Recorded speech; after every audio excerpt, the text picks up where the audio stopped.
Ladies and gentlemen, welcome to Chapin High School in Cecil Wilbright Field. We're underway here um, with the Lady Eagles facing the AC Flora Falcons. I'm Tim Slice, along with my partner Jared Dawsey. We'll be calling the game tonight.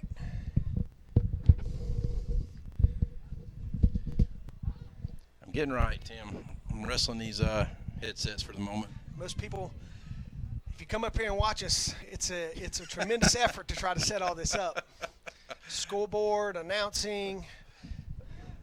Rachel Cosby, she's in. Come on, Rachel. Come on.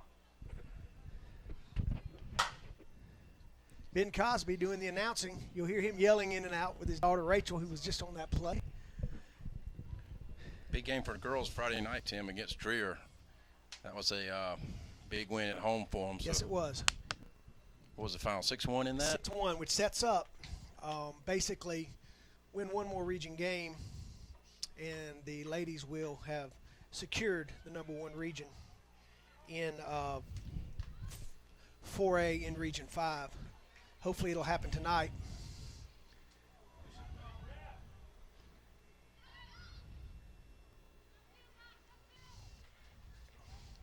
Last time we played the Lady Falcons over at Bolden, it was a 1-0 victory for the Lady Eagles.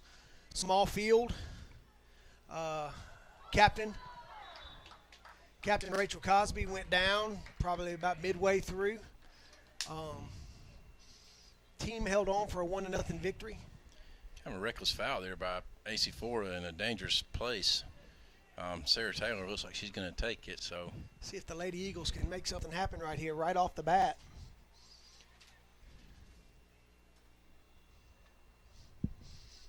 It's going to be tough for the keeper. Sun's in her eyes here. Let's hope Sarah can put it up where she has to battle the sun.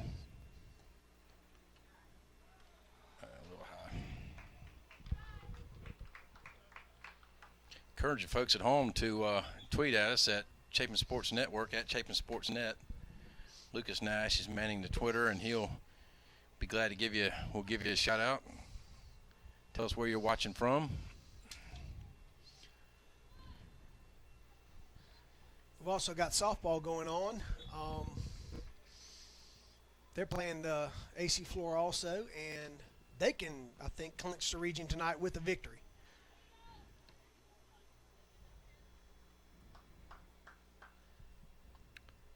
Doing a good job keeping it on our end of the field so far, Tim. It hadn't crossed midfield too much I can remember, so let's keep it that way. It's going to be a warm night on the turf tonight. You know, it's an 85-degree day today, and I'm sure it's much warmer down on the turf. We at AC Flora at Bolden Field, same exact thing happened. We put the pressure on them most of the time. They did have a few fast break opportunities.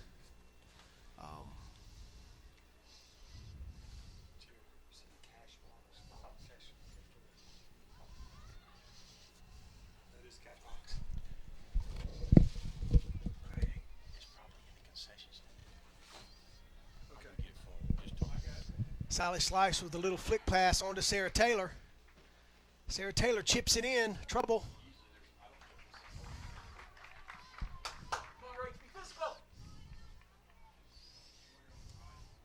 Thanks to Lucas Bowberry Nash for getting there, help us get up here, everything set up. Of course, he throws the shot put for track, so he had practice. It's never ending for our students, never ending.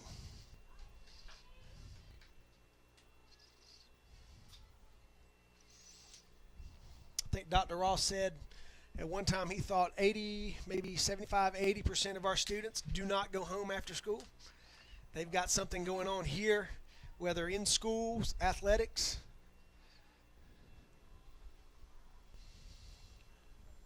Well, Tim, that's true. Our CSPN staff today is stretched thin. We got Lucas just out of track practice, which I'm glad we had a little bit later start than what I expected. I thought we had a 5:30 kick tonight, but I'm glad Cosby, it started at 6.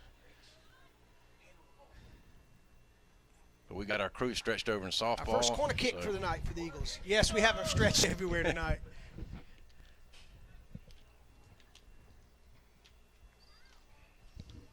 Expect a good service from Sarah here. She's usually good serving the ball from the corner. See if we can find Sally or Anna Rimmensnyder's head. Let's see. Sarah's hitting that goalpost. Yeah. Consistently. Got a pretty good wind blowing in that direction. You see the corner flag, so I don't know if that affected it or not, but shout out to Mr. and Miss Burns in Ontario, Canada, Tim. I don't know if they're watching, but I got a feeling they are. Got their Isabel Zarswell, their grandchild, Isaac. Can't remember the third one. Rachel, Isabel, and Isaac, right? Yes. Zarswell, the family stretched out tonight. Mark's on the other side of town with the JVs as our JVs are playing at AC Flora tonight. Varsity's here at Chapin's campus.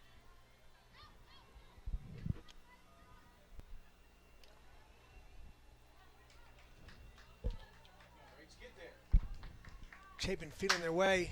As Jared and I had a discussion a little after the other earlier, we're starting out in a, as Jared told me, you count from the back, not the front, a 3-5-2, which is something that we have not played much of this year.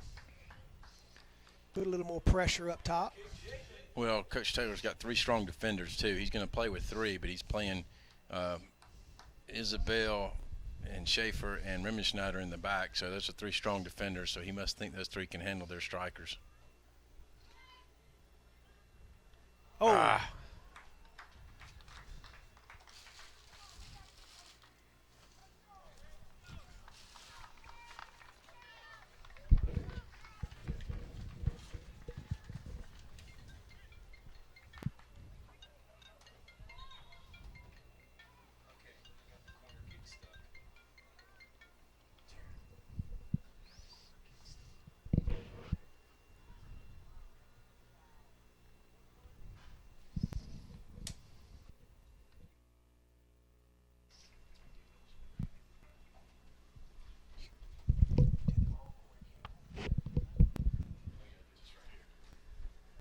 Once again, Eagles win the first ball.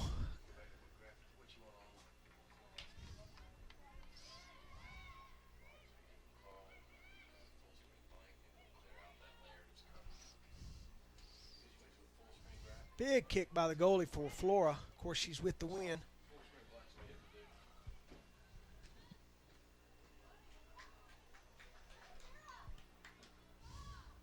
See if we can pressure Sarah Brown in the back.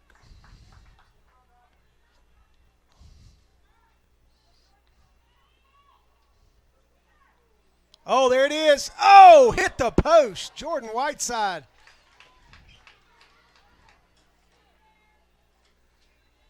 Had it wide open and hit the post. But the pressure's still on. Chapin's still continuing to put that pressure on.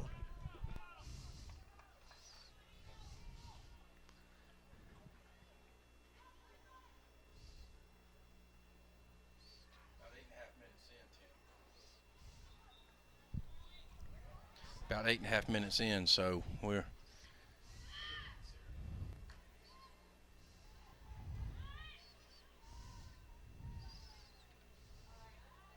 oh, and it's that's a in. goal.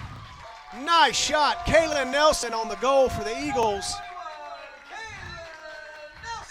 That's good. I'm glad they got one coming here in the first 10 minutes. Sometimes you get in that 10-minute mark and you don't have a goal. It's sometimes it has a lid on it.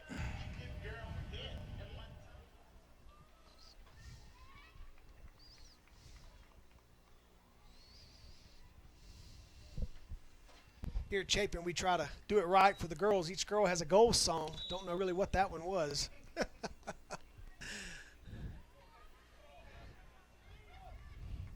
Jared, there's the there was the weak point to playing that 3-5-2 was just what happened there on the outside. Yeah, well, with five midfielders, dedicated to the center part of the field, if they launch it over the top, it's gonna. We better get back. Result is a corner kick for Flora. AC Flora boys making their entrance, Tim, on the far side over there. See them walking in. There's a service, and nothing going high. Boys have a big game tonight. Must have. Big to their region. chances this year. They need to sort the region, even though they have a few games left to do that. This is a big one tonight. Go a long way towards helping them secure the home field advantage through the playoffs for Region 5. Nice through ball by Cosby to Sally Slice, and she's not going to come off that ball. You can better believe that. It's going to be a corner kick for the Eagles.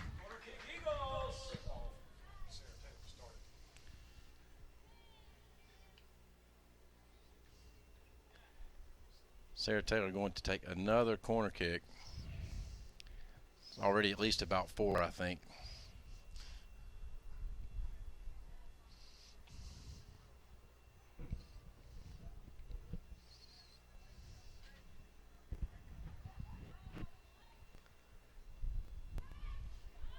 Oh, Sally Slice, yes. Wow. Nice run, Sally. That's her. We're talking about that's her 11th goal of the season. Assist by Sarah Taylor. Perfect corner kick, too. Great corner kick. Stayed away from that goal post. Sarah put it right where it needed to be, and Sally found it, which she can do. She ran right to the spot and buried it. Nice run, Sally. Somebody didn't mark her in the middle. She was like wide open. Yeah. Nobody near her. Sally's so aggressive. When the ball gets in her area, she's going to find a way to put it in the goal.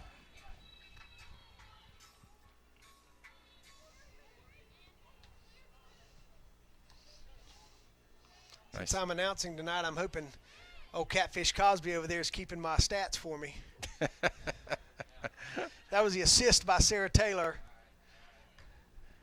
He's kind of stretched out over there tonight, Tim. Well, we end up. I mean, it's when you're keeping stats, it's very easy to keep the goal scores, but you always forget about the person that assisted. Yeah, and they're just as important. Yes, they are. Somebody had to get them the ball. Candy Waring in the middle, controlling the ball out to Sarah Taylor. Here we go to Sally now. Attacker Sally. Go at her. Go at her, Sally. Ah.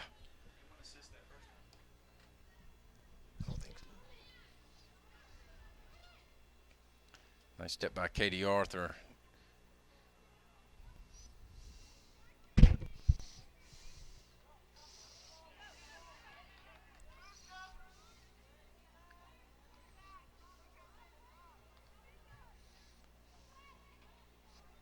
It's going to be a tough night, I think, for Flora, Tim. It's early in the game, and we're just, we're about 13 minutes in, and they've been under constant barrage by Chapin, and so you got to think as the game wears on, it's going to become even more difficult for them. Let's come this way with it. Comes the big switch, as we call it up here in the box. Nice ball by Sarah Taylor, dropping it in to Sally. Go at her, Sally. That's a nice ball, too. We got the old big switch from the third Dawsey, I think, who texted us one night up here watching the video. Is she on? Oh. Wait till she touched it.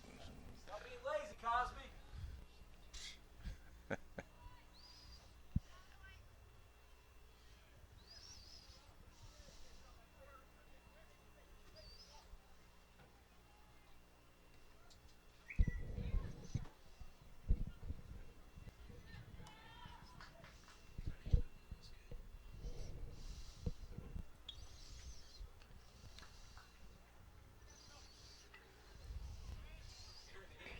Y'all excuse me while I turn it over to Jared for a second. I'm also doing the social media.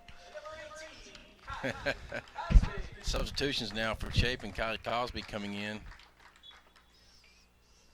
And it looks like Candy Waring and Rachel are going to take a little break. Nice throw in by Zarzuela. Lil Cosby got a bear down there. Ben's got to feed her more, put some weight on her legs. Sally's stronger over the ball. He's not going to push Sally off the ball. It's a nice play to Arthur. She looks inside to Leslie Correll.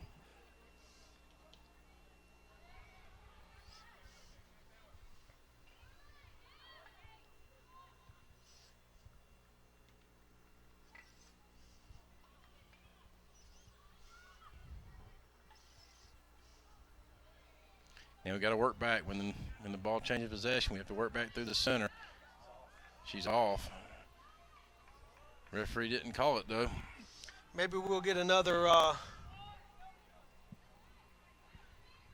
Wonder if Coach Taylor will throw a chair this game. Got a little upset at in the last game against DeDreer. But there are no chairs on the sideline, as I think they removed them. He went Bobby Knight on him. Yes, he did. Well, sometimes you got to rattle the cage a little bit. They certainly responded because they came back and ended up putting 6 goals on them. Coach Taylor's trying to get this team back to the state championship, and you know you have to play a certain way every game, or you're gonna, you know, you can't just play just good enough to win that game. You have to have a standard that you play every game at, and so can't allow them to get too comfortable. Flora having a hard time putting together any purposeful passes and not holding possession very long. Be throw in now by Chapin.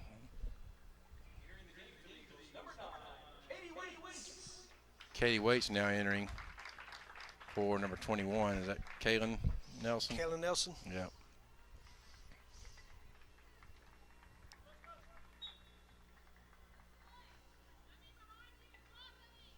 Isabel has a nice throw in.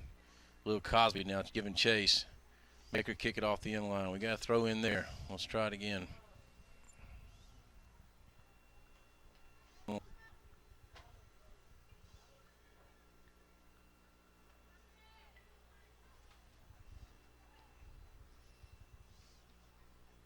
Nice win by Cosby. See if she can get across the box. Good try. Katie Arthur cleaning it up. Nicely done. Over to Madden Finn.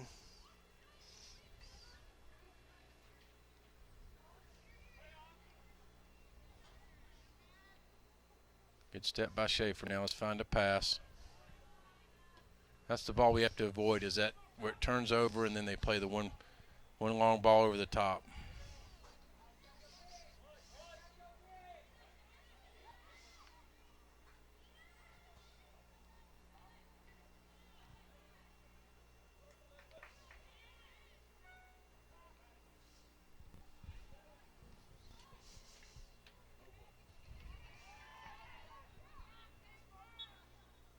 Be a goal kick for the Lady Eagles.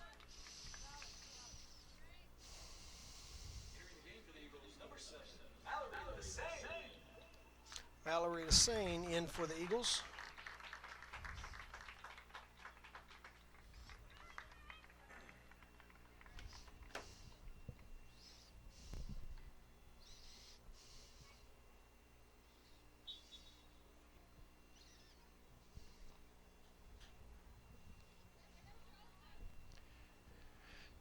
About 21 and a half minutes left in the game. In the first half. So we're Be strong there. almost at the halfway point. Shot and score. Chapin goal.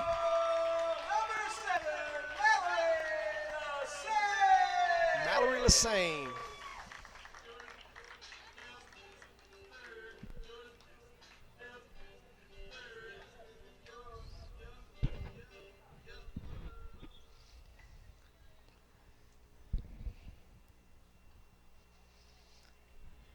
Nothing Eagles.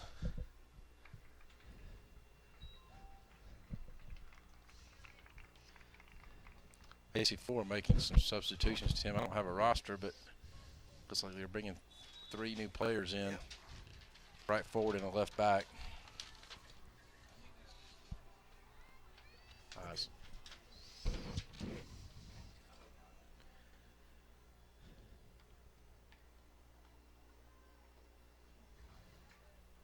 Looks like Kylie has changed sides. Now she's over at right forward position. Sally over here on the left forward spot. You turn them back in where our players are.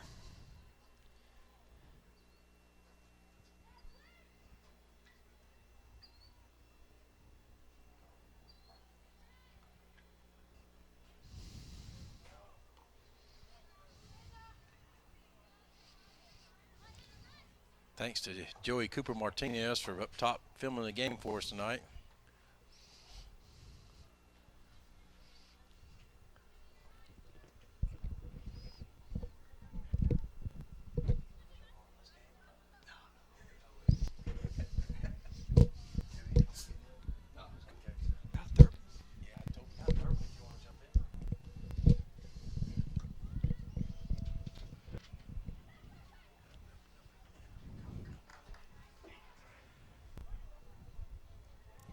Just under 20 minutes left in the first half. Chapin up 3-0. Chapin throw in on the far side. Hannah Schaefer taking the throw in.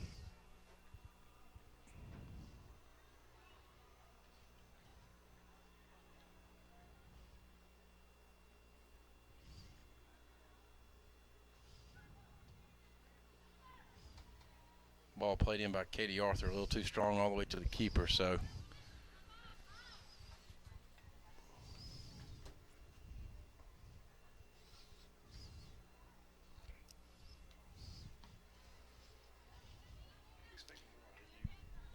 Still the Masters.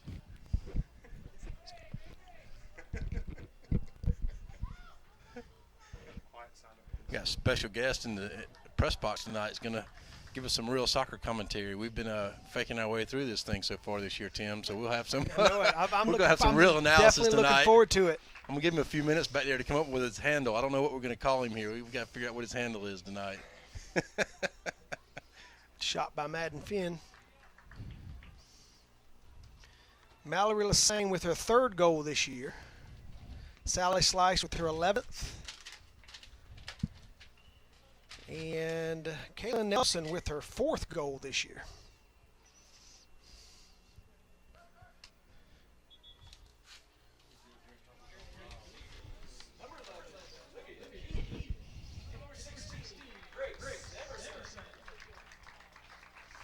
Subs for Chapin.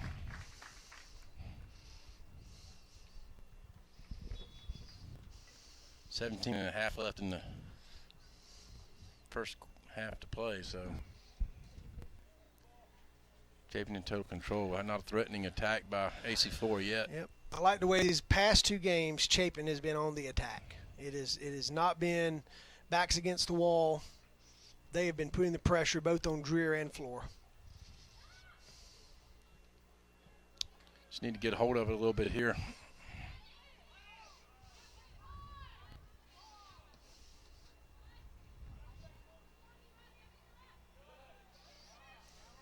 I don't think they're going to be able to possess it in front of us and get into a dangerous attack. They're just going to lob it over the top and try to run to it, but haven't seen them be able to put passes together in front of us yet. Cosby trying to chase it, and it's going to go off the end line. Wind's blowing that direction, so looks like softball team is up 2-0 over Flora. this is the second time they've played them this year, Tim? Yes.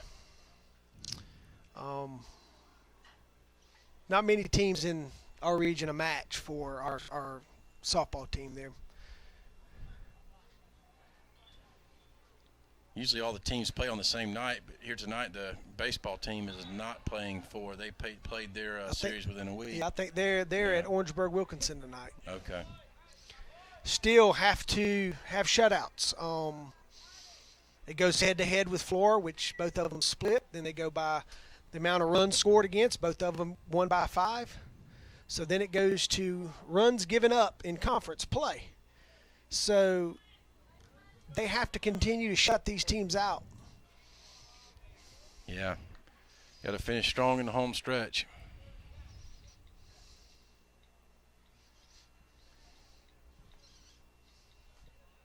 Shout out again to Mark Zarzuela. He's across town at Bolden Stadium watching the JV girls play, and he's watching his Isabel play while he's over there, so that's cool.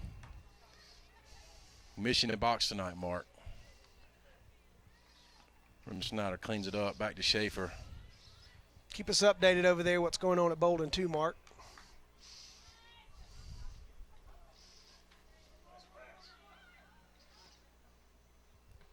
Schaefer was in the back earlier, but now he's moved her to the midfield. Now playing with Rimschneider in the central back spot with Finn on the right and Zarzwale on the left.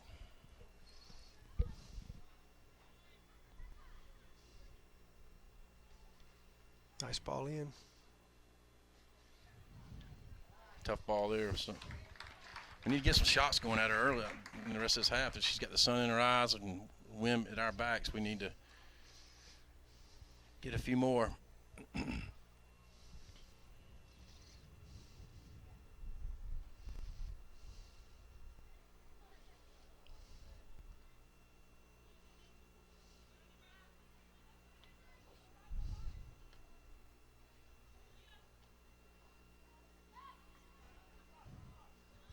Hold on, ball.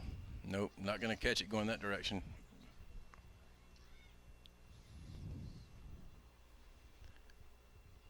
Glad to be standing still and in the shade now, Tim. I walked all over Augusta National today, and my legs are tired. How was that? Or nice. Were the azaleas blooming? And No, actually, it's the first time I've gone over there. The azaleas are about 3/4 of the way gone. You Really? you see a few of them that were still there, but I guess that early. did you follow a certain golfer or? No, went around and saw a bunch of different ones, but used to be I knew every single golfer on the course, but now it's I don't follow it as closely as I used to, and a lot of new names. Well, my family will be doing our picks on Wednesday, and I don't know who I'm going to be going with this year. we made our picks for the tournament, so yeah. Well, see, the problem is my nephews have the first pick, so I'm sure they're going to gobble them up. So I might get lucky and get Spieth or Jason. Is Jason Day playing? Jason Day's playing. Okay. Yeah. I got Spieth, and I got Ricky Fowler. I got Phil Mickelson, and I can't remember who my other two are. We each got 5 golfers, so just under 13 minutes left in the first half. 3-0 Chapin still.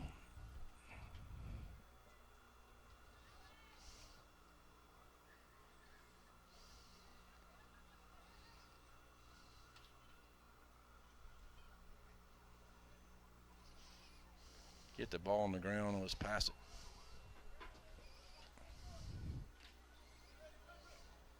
Nice step by Anna Snyder there. And it's just so solid.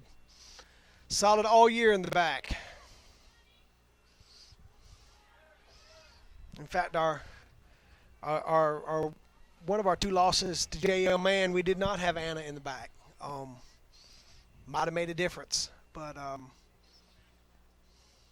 Yeah, she's strong and physical in the back. She doesn't mind contact. She's dangerous on corner kicks too. She update from Bolton Stadium. JV girls are down 1-0 boys, JV on boys. an own goal with 12 Ooh. minutes left. JV girls. Yeah. Thanks for the update, Mark. Keep sending them to us. Rimman Snyder again. Plays Big in switch. The, Gave it away. Schaefer got it back. But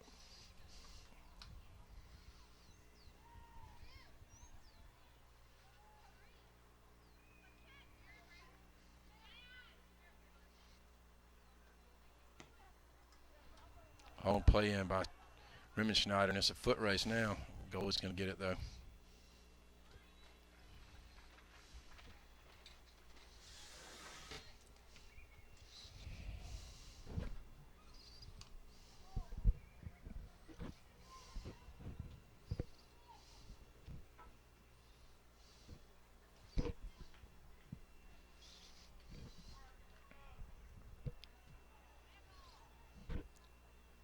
About 10:45 left in the first half. Try to keep everyone updated. Sorry we don't have our clock on our score bar here, but we're working on that. But we'll try to keep giving frequent updates on the time.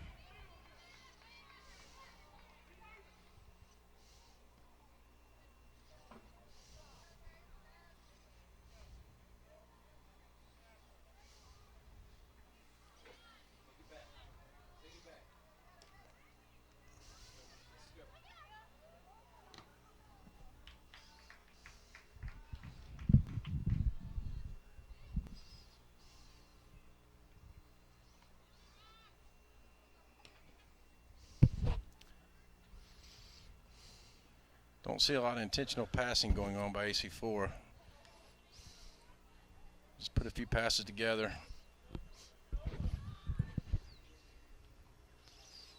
Once again, this game here, Chapin can clinch the region with games left with Lower Richland and Orangeburg-Wilkinson, who combined last time, I think we scored 25 goals against them the last time. So this would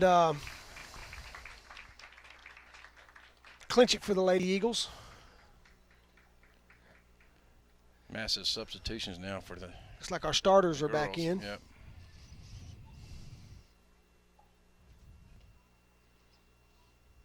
Cosby up top. Candy Waring right underneath her. Sally back here, central too.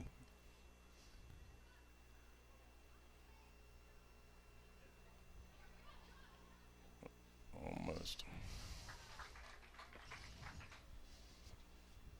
Thought Sally might make that little run and have Kennedy slip it to her, but Kennedy played her and then she tried to make something with it.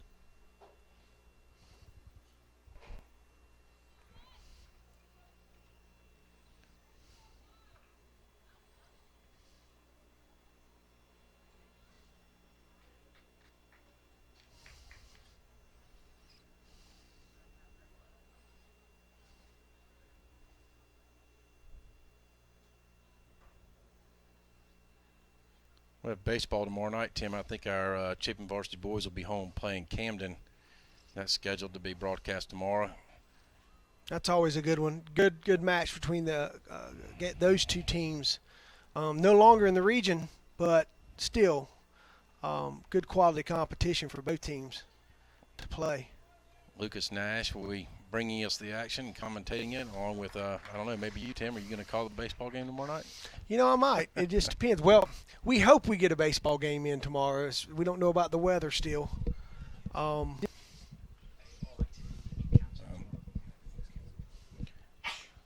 Lucas tell me that there's a possibility that they're canceling everything tomorrow. Yep. It's 100% chance of rain, I think, tomorrow. So lucky we hit good weather for this game. Yesterday we had terrible weather and tornado warnings and watches in the area, and weather got on out of here, and today's been a beautiful day.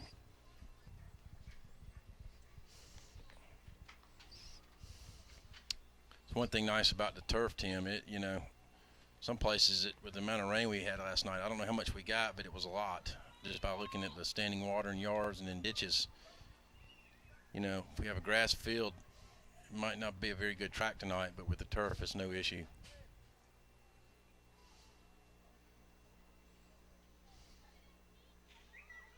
I know the local club practices were not able to have practice because of the fields were not in good enough shape. Those fields take a lot of rain, and then it just tears them up when you put kids on them. So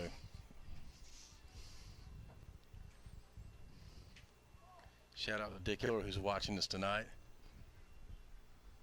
Come on back, Coach. Grab a headset. We'll see you in the boys' game. So come on back when you finish. I know. Our special guest with Hiller will be a good combination. There's a ball in by Cosby. Speed of Whiteside to get to that ball.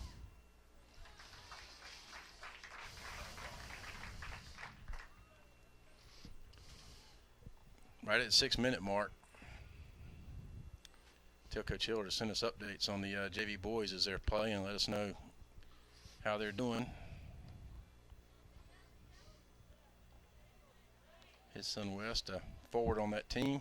So good luck to West tonight. I hope he bangs one in the net.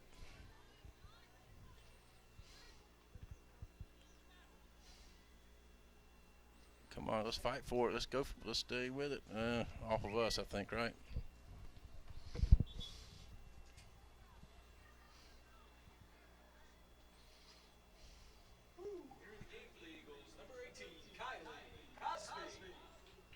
Sounds like the schools are on a half day tomorrow with no delayed start for high schools and no after-school events. Is what I'm being told. So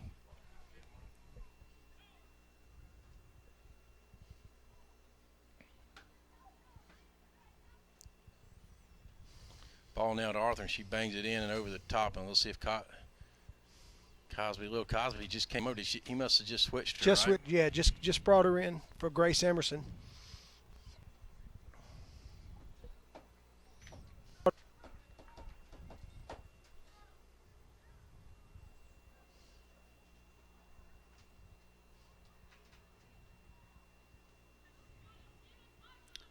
Like to see the ball at Sarah Taylor's feet a little bit. There's a dangerous ball played in by Arthur. That's right at. No.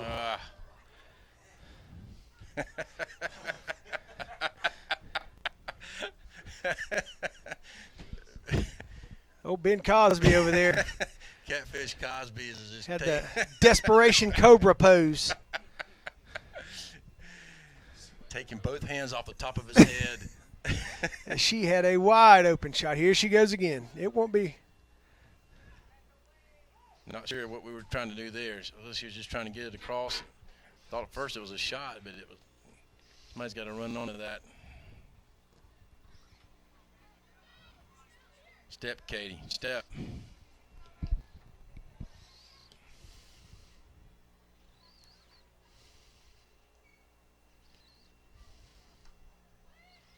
It's going a little stale here, Tim. It's been a little while since we've had a goal. We need to pick up our rate a little bit. Yep. Yep. Here we go. Waring plays a nice ball to Taylor, who plays it up to little Cosby and out on us.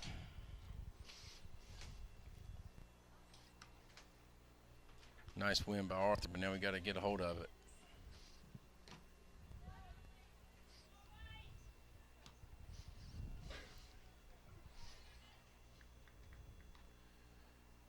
Come on now, we got to have better communication from the goal there between the goal and the Nice center by back. Kaylin Nelson. Yeah, cleaned up well in the midfield there. Let's move the ball with some pace and make them chase the ball. It's a nice, dangerous ball there. She's got it. The white side, she's going to get it, yep.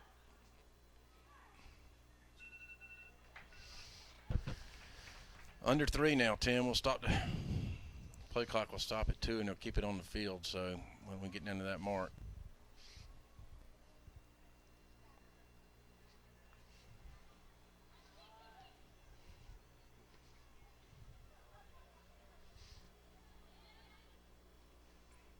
Rachel with the ball, and she's in on. Boy, awkward movement there by Rachel. I wasn't sure she wasn't hurt for a minute, but Sarah Taylor with the ball back in. Oh, that's a foul in the box. Yep. I think is he going to call it in the box or is it outside? Right outside? He's going to call it in the box. Yeah, it's in the box. That's about twice I've already seen them foul her like that.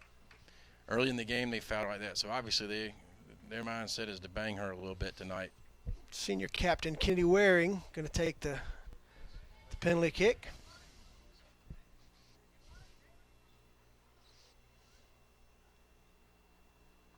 Kennedy left-footed, so let's see where she's going to go. Where are you thinking, Tim? Bottom right?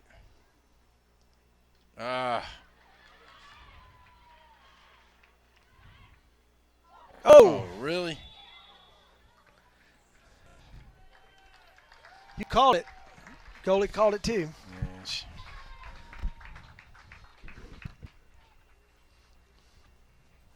Been nice to get that one here. We're under 2 minutes left in the half. That would have been a nice one to put Be on interesting board. to see what Bob Taylor talks to them about in the locker room. Think they're a little lackadaisical right now.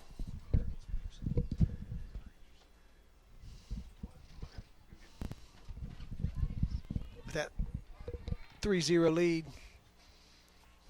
Be interesting to see how they come out beginning of the second half. Softball is up 3-0. It's in the bottom of the third. Yes.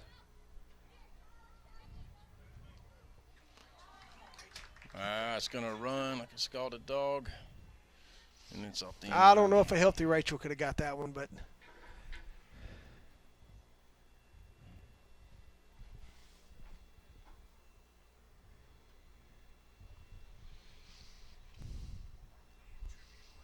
nice sunny day here yes. on the soccer field. There's the whistle for the half.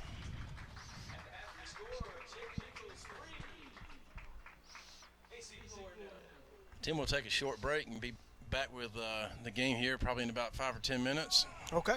So stay tuned for second half action.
And welcome back to the start of the second half. Chapin Lady Eagles up 3-0 over the Lady Falcons.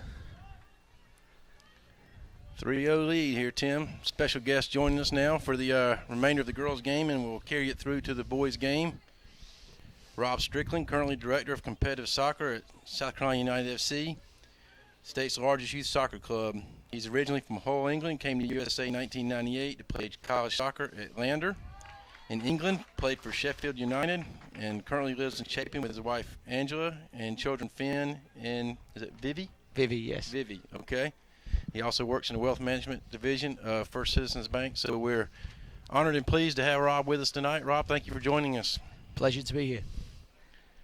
We were expecting some in-depth soccer analysis from you here now, so we... I'll try my best.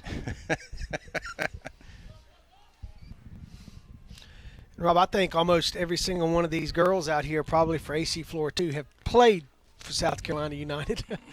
I know a lot of our girls have played Elite and Premier that are on the Chapin team. Yes, absolutely. It's definitely helped the level of soccer, both high school and club, that the girls are playing year-round now. Most of these girls do play club at South Carolina United or Congaree Rapid, and they're able to play 10 months and get a lot of touches on the ball.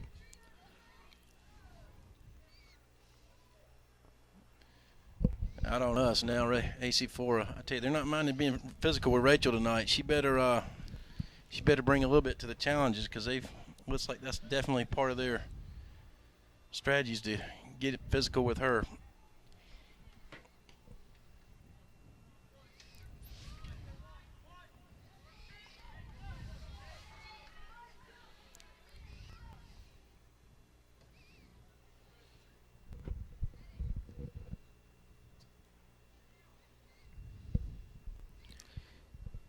Jared, I think we're in that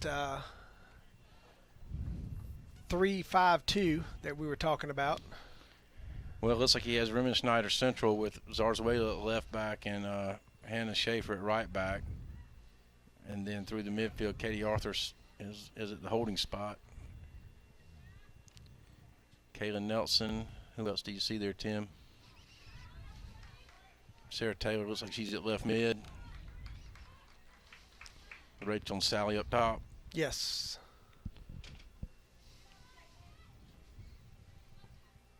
The 3-5-2 formation by Coach Taylor is probably going to allow Chapin to have a lot of possession of the ball.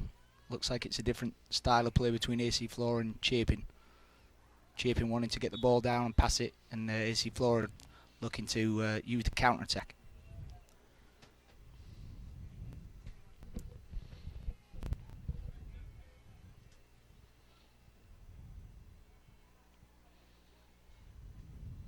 When do you think a coach would normally go into this type of formation, Rob? When he generally thinks his three-back defenders can handle their forwards?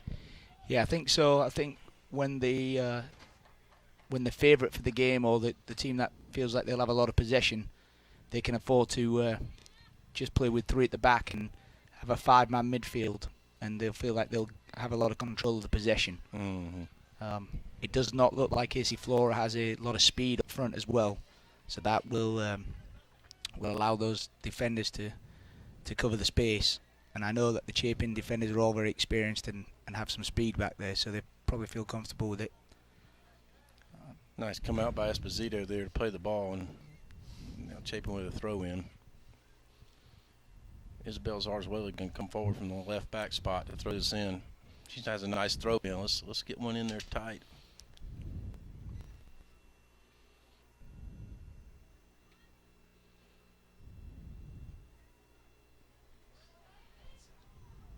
Nice hit by Sally.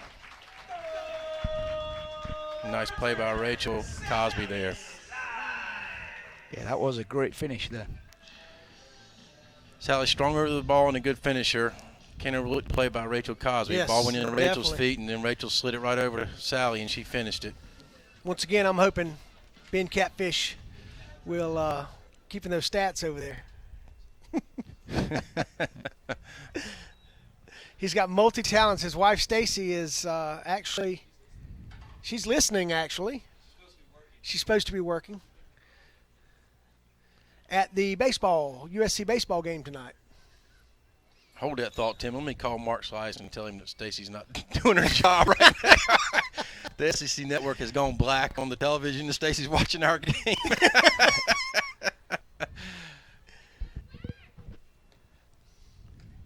Chapin up 4-0 now, 34 and a half minutes left in the game. Here we go on the attack again with Sally with the ball. That was a cheeky little nutmeg there down the right-hand side. Started the attack. Be interesting to see how AC Flora react to the rest of the game now. Down 4-0, that's going to be tough mentally to keep going. But I'm sure Coach Foster will have them well drilled. Chapin just needs to get out of the game and finish it up and avoid somebody getting hurt here. Yeah, I would expect to see a lot of substitutions by Coach Taylor and Bridges. Sarah Taylor plays off here with Kayla Nelson. Now back to Katie Arthur. Let's just pass the ball, girls. Here we go. It's a great cross by Taylor. Ooh. Just over the crossbar.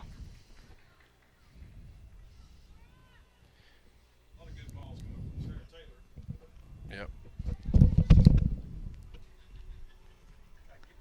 Sarah Taylor's always plays good balls in dangerous spots for the Lady Eagles. She always plays a nice ball in. She's winning that ball right there. Arthur bangs it left, but it's out of bounds. Katie Arthur, good soccer player, also a great babysitter.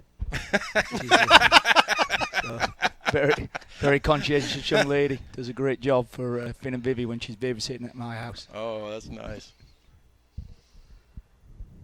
Chris and Terry, a nice family here in Chapin, have an older son, Alex, who is now at USC, but he was a former player here at Chapin High School and Sacramento United, so they're a soccer family.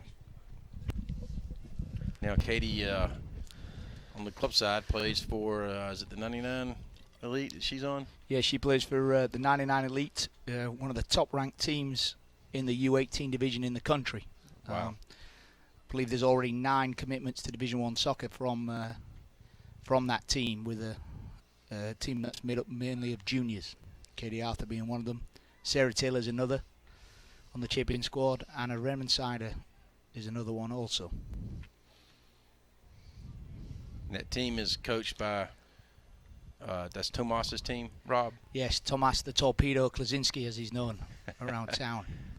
Hoping we could get him up here tonight. He has such an insight. He's coached on the girls' side for a long time, knows all these girls. I was hoping from evaluating them with their soccer, and I was hoping he could be here to join us tonight. So yeah, I spoke with him. He apologises for not being here. He was making some pierogies, he said, and it took longer than he thought.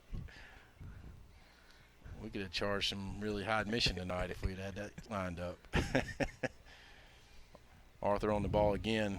She plays back to Zarzuela, Chapin in possession. Chapin boys starting to trickle in down toward the wall of the stadium. Hope they're focused tonight. They got a big match. Several man buns in the hairstyles coming down the sideline there. I don't know. They all got creative with their hairstyles this year. Always another chance. Yeah, we had that discussion last game. Man buns, dreadlocks. Jack Humphrey sporting the Yannick Noah Yes. hairstyle. I believe he had to travel all the way to Myrtle Beach to have that hairstyle done. Oh, my Rachel gosh. Cosby. 1v1. Oh, good. Ooh. Nice play by the AC Flora goalkeeper. Yeah, it was. She's trying to get one for you, Ben. I get real nervous when goalies come out and get around her lower legs like that with her history of her knee issue, and I just rather her just banging at that point 4-0. Let's don't take a shot on the knee. Slicing the attack again.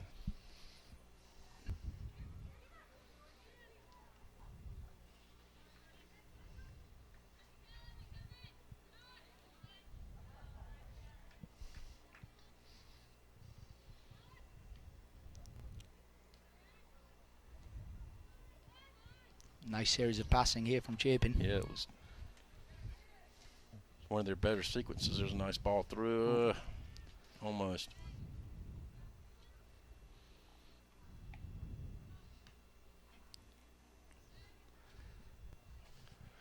Ball out on Chapin. We're under 30 minutes now. 29 and a half left in the second half. Long shadows coming across the field now. Warm day today, mid-80s. Don't know what it's cooled off to now, but it's still pretty warm on the turf, I'm sure. Looks like AC Flora just made a whole change of their midfield there. Looks like they've gone to a 4-3-3 formation.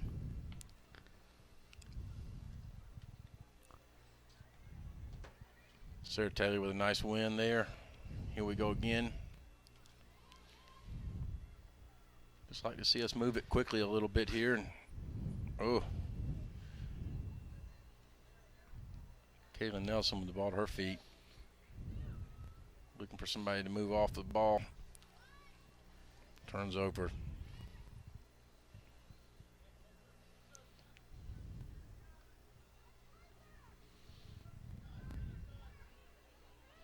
Katie Arthur with the ball. Nice play nice. into Cosby.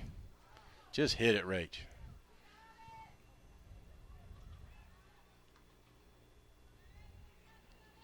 Cosby's looking like a very strong target forward for Chapin. Yeah. Nice find by Katie Arthur there. Another good cross by Taylor.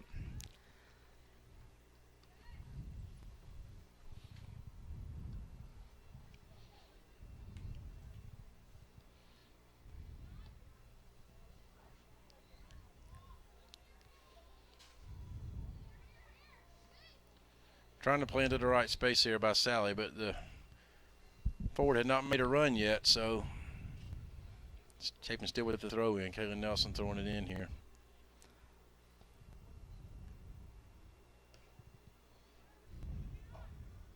Oh, good flick.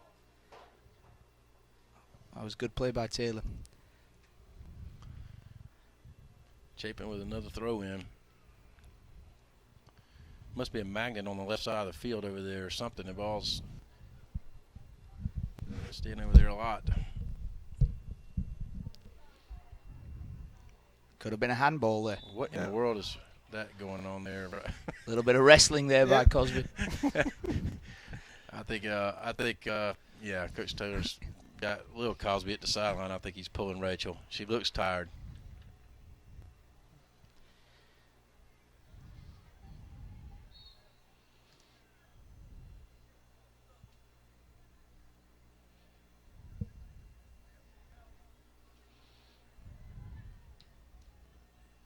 Get a hold of it, girls. Just get a hold of it.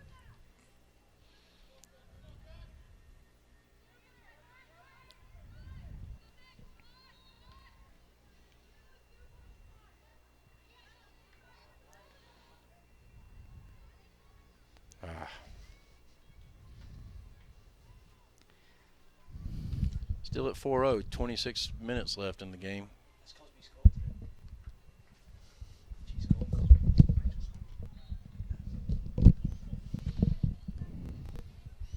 Rachel had a goal earlier in the game, I believe. Isn't that right, Tim? On our recap, did I Rachel not think score? right now Sally has 2. Kaylin Nelson and Mallory. Same. Thanks to our Crackerjack statistician, Ben Catfish Cosby. Little sister in for big sister. Yeah, good move there, Tim. She just looked tired. She looked like she was kind of hanging on the defender a lot and several times, so that's just good. 4-0 lead. We don't need her to get hurt. We need her for the stretch run through the playoffs, so doubt we see her again. Maybe a little frustration. She was playing very well. Yep. Just had a couple of chances she just missed. Probably a good thing just to sub her, let her cool down a little bit. Yeah. This game, the result is not in question now.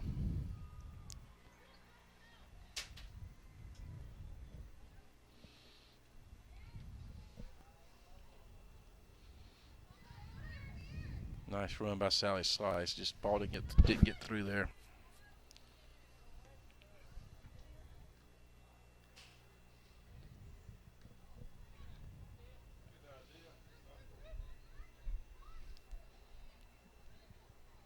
Flora just struggling to get any real attack organised at the moment, but they have pushed some extra numbers forward. See if they can get a goal and spark a revival.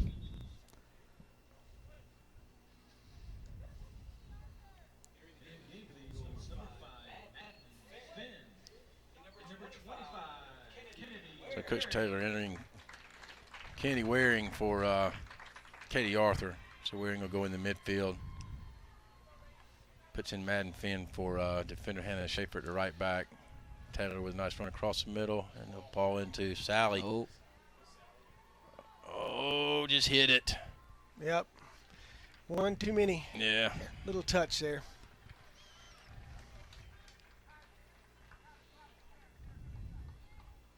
It's easier said than done, right? Right. That was back in your days, Rob. You were a striker, right? Oh, I think I would have scored that, no problem. I don't recall a chance I missed now after being out of the game for so long. You'd have touched it and hammered it, wouldn't you? I would have been in the top corner there, no problem. I've seen you strike a few of those balls at BB&T. Looks like Sarah Taylor now is up front. Moved to Kylie Cosby to the outside. Well, that girl just caught the ball with her hands. She didn't realize the ball was in play. And so the ball should be placed down for a free kick. Coach Chad Bridges there helping the official.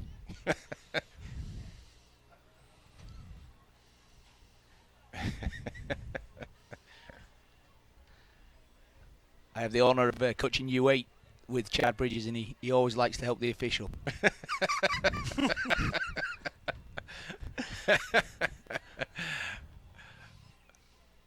Flick by what? No, it's not.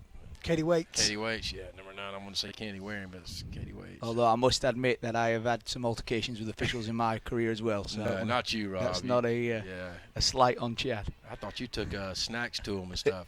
Oh, I do now. Yeah.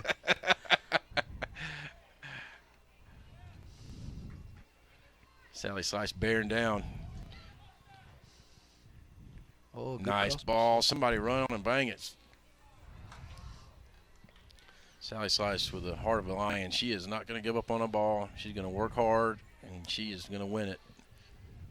You don't see her lose too many balls like that. She's going to get there no matter what it takes. Works extremely hard.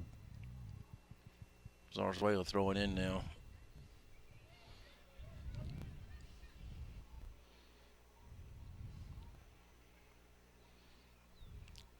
Looks like Chapin really favour the left-hand side in the attack. They've had a lot of crosses in the second half from the left.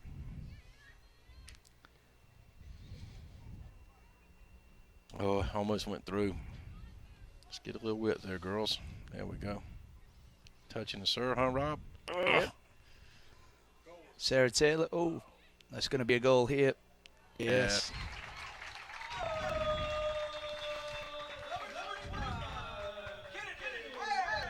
Good. Assist by Sarah Taylor.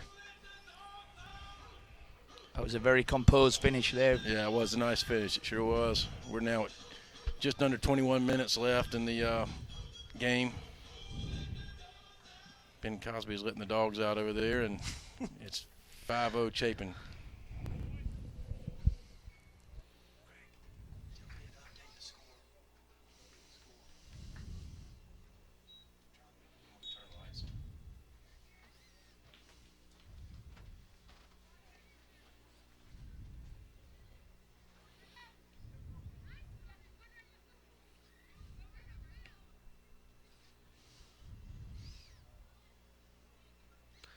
Getting some of these younger players some quality time, but Coach Taylor's been doing that most of the season, no matter who we played. Even when we played J.L. Mann and Wade Hampton, those subs would get their playing time. Not when the score is out of reach. Yeah, I think that's a good tactic from Coach Taylor. he will know when the playoff comes around, he'll need to be able to rely on players. Should there be injuries or sickness, people missing, and he wouldn't want to throw anyone in that hadn't had a lot of opportunity during the regular season.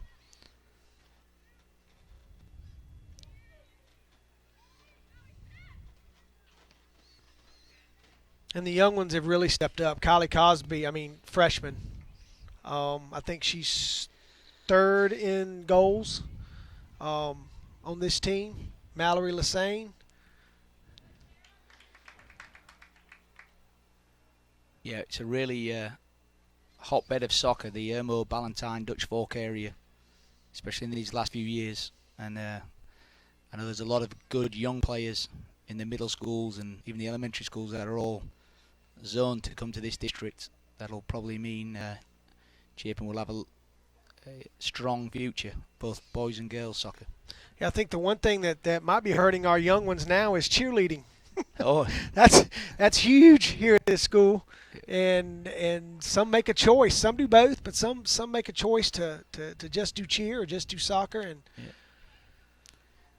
I'm a big believer in trying all of the sports when you're young and trying to wait as long as you can before you specialise. I know that is against some of the research, but a lot of the players that are perform well when they're older have done other sports when they were in the middle schools and well, I've always elementary. been a firm believer. As a parent, if your kid doesn't like it, there's no need to force them to do it. That's right. If it's going to make them miserable, you'll end up being miserable.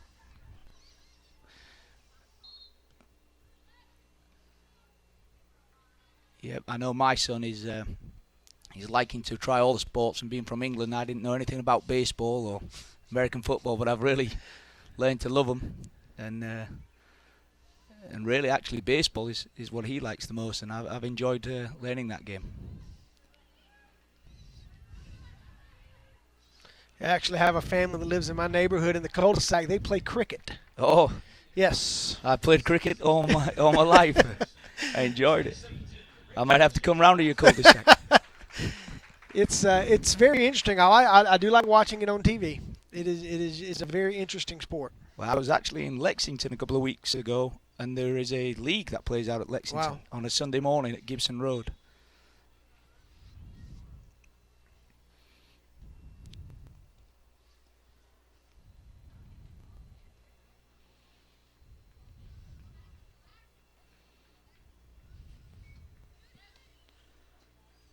Another good ball up front there. Looks like the AC Flora players are tiring a little bit. It's tough to play on a hot day and be down by 5 goals. Always seems to have more energy when you're winning or it's a close game.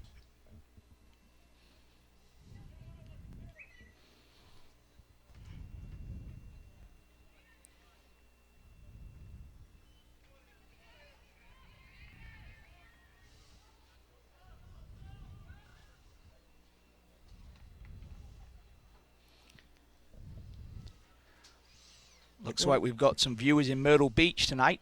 Brad Ballou, the king of the gas station snacks, is watching out of Myrtle Beach.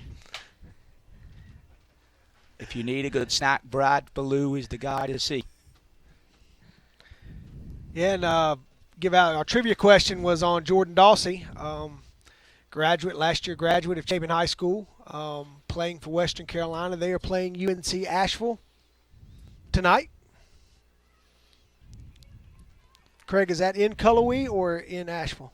In Asheville.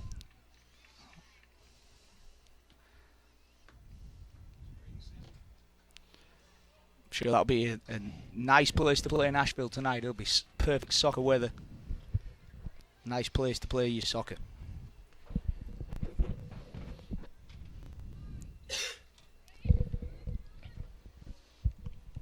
I didn't abandon you guys. I made a run to the snack bar. So I got a combination up here. We got between the games, thanks to the pregame meal for the boys. Looks like a nice assortment of For all bagels there. Yeah, bagels. Thanks to Lisa Corning and Cindy Woodham down there. They're feed the team. A group of parents every game feeds the team, so a lot of times there's stuff left over. So they put a lot into it here. And the Corning's known for their oyster roasts, I believe. yeah. Please. It's interesting seeing the girls and that's so athletic and agile. Like you're saying about cheerleading, that can help a lot correlates a lot to soccer. Well, Sally actually, before playing soccer, was a gymnast, and I think that really helped her. Yep. With soccer, just the stretching alone that they have to do. Yeah. Well, I've noticed my daughter, who's only 5, and she does a lot of dance at Southern Strut, and just her physical fitness and confidence that the dances bring is she enjoys soccer as well. Katie Arthur coming back on the field.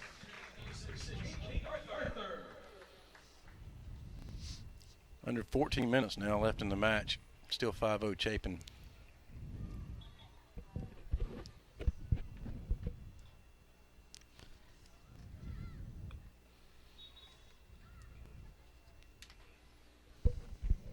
Missed it a minute ago, guys. I caught the tail end of that. Well, about shout out to Brad Blue. Echo that. Caught the tail end of what Rob said, but it's nice for him to join us. He's out of town a lot, and he's watching us. So, hey to you, Brad, and appreciate everything you do for Chapin Boys Soccer Program, you and your wife both. Ann is one of our team managers this year, and she dedicates a ton of time to communicating with all the parents and making sure everybody's doing what they need to do, and that's no small job, and we appreciate the sacrifice she makes and that Brad makes to make this program operate. And don't worry, Brad, I got you covered for Friday night. As we're feeding both the boys and girls teams from Lower Richland, as we always do. Yeah. Very nice gesture that. I saw that a couple of years ago, and it was they have a good very, moment. very long ride, and they usually get out of school right when the bell rings. They don't really have time to get anything to eat before, after the game. They got to come right back home. So about 6 years ago, we decided we'd start feeding them after each game. No, it's a good gesture, and it's good to see areas like Lower Richland having a soccer team. Yes. The sport is for all, and so having a team out there with a more diverse population is good for the game and good for those kids who might not be exposed to it without the program being put on by the school. Yeah. Well, this will be the second time they've come over to Chapin this year. Their stadium is undergoing some renovations, and they were here earlier in the year, and so this year we are not going over there because of the renovations. So, but we're glad to have them back for a second time. See Big Cosby back on the field, right? Yeah. Mm-hmm. Coach may have put her back in to see if she can get a goal, and probably be good for her confidence. Like you said, Rob, she probably was just getting frustrated and needed a little bit of simmer down time. Right. Doesn't look like much gets back past Remensteiner there at the back. Yeah, they very solid defender for Chapin. Haven't been threatened too much at all the whole game. Oh, nice look by Arthur. Is it going to hold? Nope. Katie Arthur is a person that likely doesn't show up much on the stat sheet, but she keeps the ball moving in the midfield. A very good soccer player. Very important part of the team. First time I ever saw Katie Arthur play, it was the indoor league they would have at the Plex. And it was an all-girls team versus an all-boys team, and I saw her pin this little boy up against the glass. She was not backing down from him. She's very tough at midfield. Very tough. Helps when you have an older brother who plays soccer. Yeah. Yes. Well, she's very quiet. It's just always yes sir and no sir at my house when she's babysitting, but put her on the soccer field and she turns into a tiger. Yes. Here is Crosby. Come on. Oh, I think she picked the wrong option there. She could have Yeah. had a shot. It was a little tight to play the Yeah, went right pass. back to her pressure. Just turned under 10 minutes left in the game.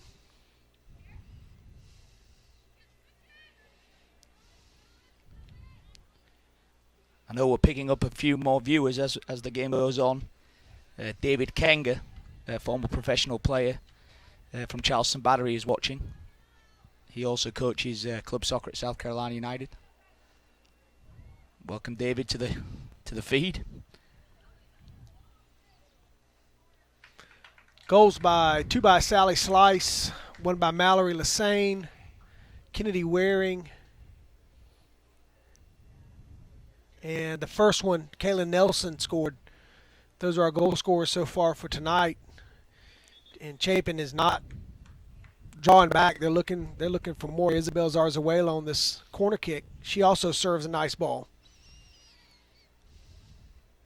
Oh, that is a good corner. Cosby again, just off target. Need to get an update from our boys JV score over at AC Flora. So, Coach Hiller, if you got an update for us, send us some information and we'll put it out. You know, when Jared, you and I had a talk with Rachel, we talked about it's being that leader, being that captain. It's not all about scoring goals. Yeah. You know, it's about leading this team. And well, you know, Tim, at the high school Here's level, a chance for a shot. Oh, she's being held. she's square dancing with the. Sorry, I interrupted there. No worries, Rob. She just came in as a little bit as a marked person this year with her performance in the state championship game of 4-goal performance, Tim, and that was a little bit unusual for her. She'd scored goals throughout the season last year, but she just hit it right in the state championship game and just had an incredible day. And so, you know, she's kind of put herself on the map with other teams with that, and so they're gonna. But she doesn't have to score goals for Chapin to win. She just has to be a part of it where they take her out of the game, then she can set other players up. Yeah, I do remember the final. I was watching that game, and that was a excellent performance for a striker. Best one I have seen in a state cup final. I've been going to those for about 13 years now in Columbia, but that was a great performance. It was a great day for the Midlands high school programs last year at the state cup finals. Yeah, she kind of put a target on her back with that, and you know she had some beautiful goals, but she's got a lot of good players around her, and she doesn't have to score all the goals for this team to make another run at it. She can just attract enough attention from people's center backs to allow other people to slide in behind her. So that's right. Chapin has a lot of depth in this squad. But I guess it's hard as a striker, Rob. You were a striker, so I don't know if you tend to gauge your success or how well you play on goals you score. Maybe sometimes is that how y'all keep No, tallying? actually, I was a midfielder. I thought you I were only playing up turned top. into being a striker when I joined the men's league and realised you didn't have to run as far. So, no, in the midfield I was more of a midfielder. Assist was actually what I enjoyed the most. Ooh. How did that not go Right in? off the line. Oh, I thought you were the striker. I No, didn't realize you were a that was. midfielder. I turned into striker when I put 30 pounds on. But you're back down at your playing weight. Oh now, no, right? no, unfortunately not.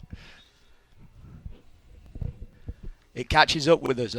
Our player director, Lee Morris, who was an ex-English Premier League player, he vowed he would not put any weight on when he moved to America last year. But I've seen a little tightening of his pants and his shirts. He's getting Americanized. He doesn't want to admit it.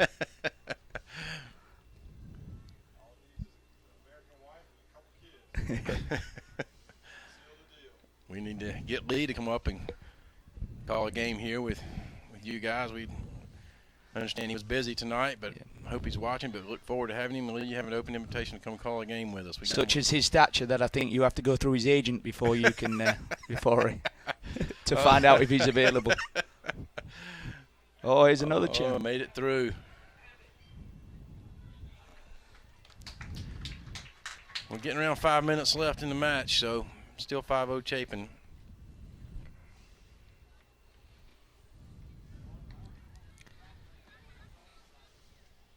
Arthur really starts a lot of attacks from that centre midfield position. Simple passes, being in the right position. She's a good player. I'm not sure if she is committed to college yet, has she? Is that Katie Arthur? Yeah. Lander, I Lander believe. University, yeah. The Harvard of the South. It's my alma mater, that of Tomas the Torpedo.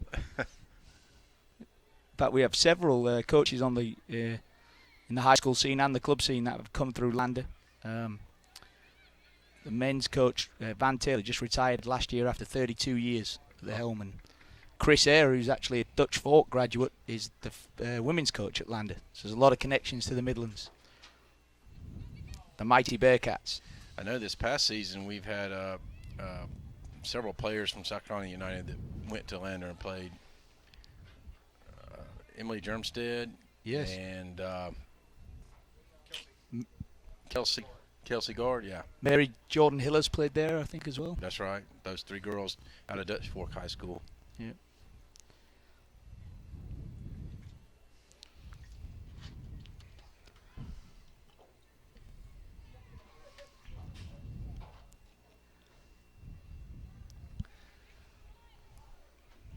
It's going to go. Tim, you said earlier this will clinch for our girls. Yes, this will clinch the region championship.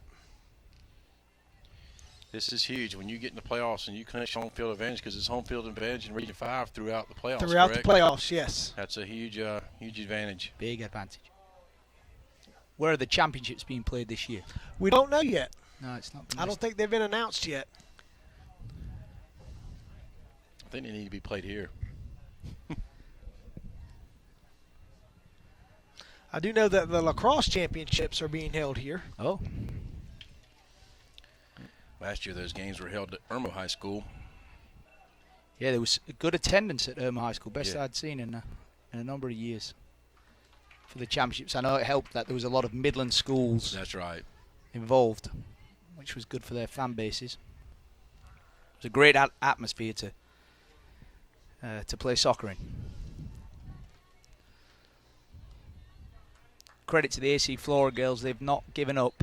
It's been a tough night for them. They haven't. I don't recall seeing a shot on goal. Yeah. But they've kept working hard. That's a good point, Rob. They have. They've kept working hard. They've kept her cool. They played clean. And they have a game. They have one more left against Dreer, which will decide who will be home for the first couple rounds and who will have to go on the road the whole time. So That'll be a big match coming up there. yes, The Battle of Shandon. I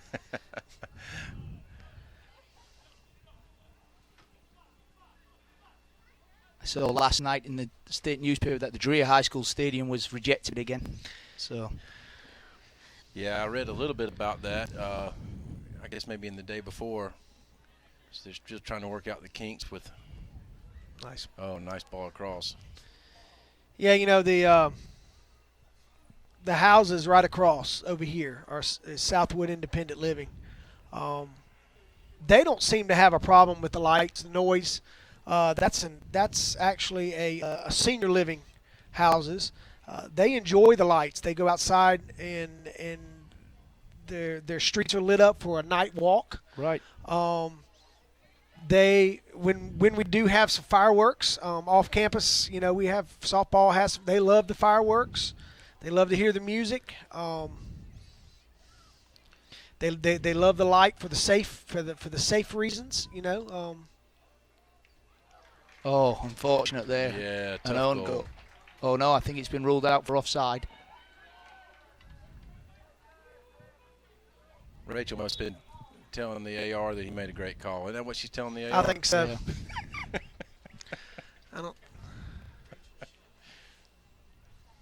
She actually has a point. I think the cross came in and it actually went off an AC Flora defender, which would mean that the goal should stand.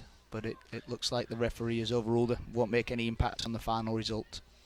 This AR the last two games here is really caught it from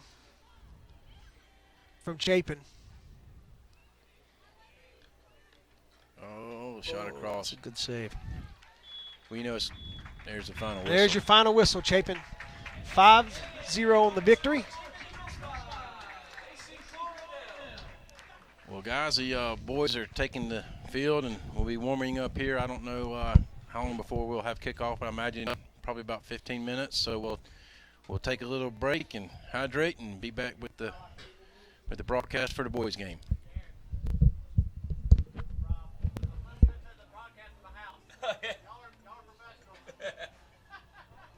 What's up, Balaki? It's quite fun. Quite enjoyable. Tim, put our volumes down. Put our volumes down.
And we're back with CSPN.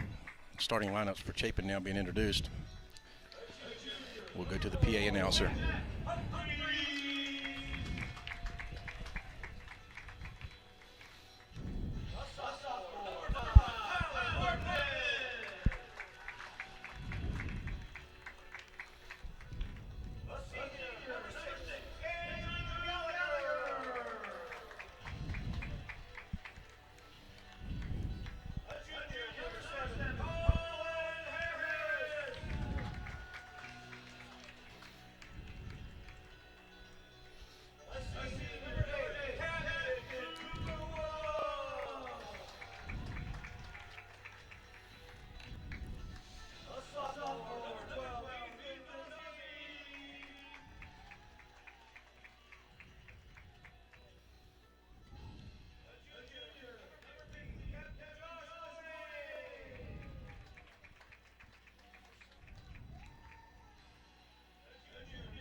We're just about ready to play soccer. That's the starting lineups and the national anthem. Chapin coached by Ben Bosco, working with getting AC Flora's roster here directly. So Chapin players meeting in the field with their arms around each other. Well, he was starting a little differently tonight than what he has in some of the past games, but he's got a lot of different combinations that he can play, Rob. Yep. There is a great depth, almost an embarrassment of riches for Coach Bosco and Corning and Jason Vick. But he's got a lot of different options. Got to give a shout out to the medical team at Chapin for getting Josh Corning ready. On Sunday he was in Richmond, Virginia, unable to play, but just in 48 short hours they've managed to repair his ankle. Well, he's vitally important to this team at left back. He's a very settled, good decision maker player. I talk about him every broadcast, so he's very crucial to this team making a good playoff run. So I'm glad he's healthy tonight. Yep, he's a very good left back. I've had the pleasure of working with him since he was a young guy, 11 years old, and he's been a very, very good performer, and done really well in his club career and his high school career, and a great young man off the field as well. And I believe he is in the classroom. Yeah, excellent student, and he did that all in spite of his dad. Yes, I know. His father is really looking rather sloppy today. He's got his long baggy shorts on and his shirt untucked, unlike head coach Bosco, who's nice in a crisp polo and nice pressed khakis. We're about ready for kickoff. I can hear the Chicago Bulls theme song music in the back. We've got a good crowd tonight, a lot of students here tonight, more so than what we've had in the previous games. But anytime we play AC Flora, it means a whole lot more than when we play some of these other teams, so it draws a good crowd. Cooper Woodham with the ball. Expecting a full tempo, high tempo, full throttle game today.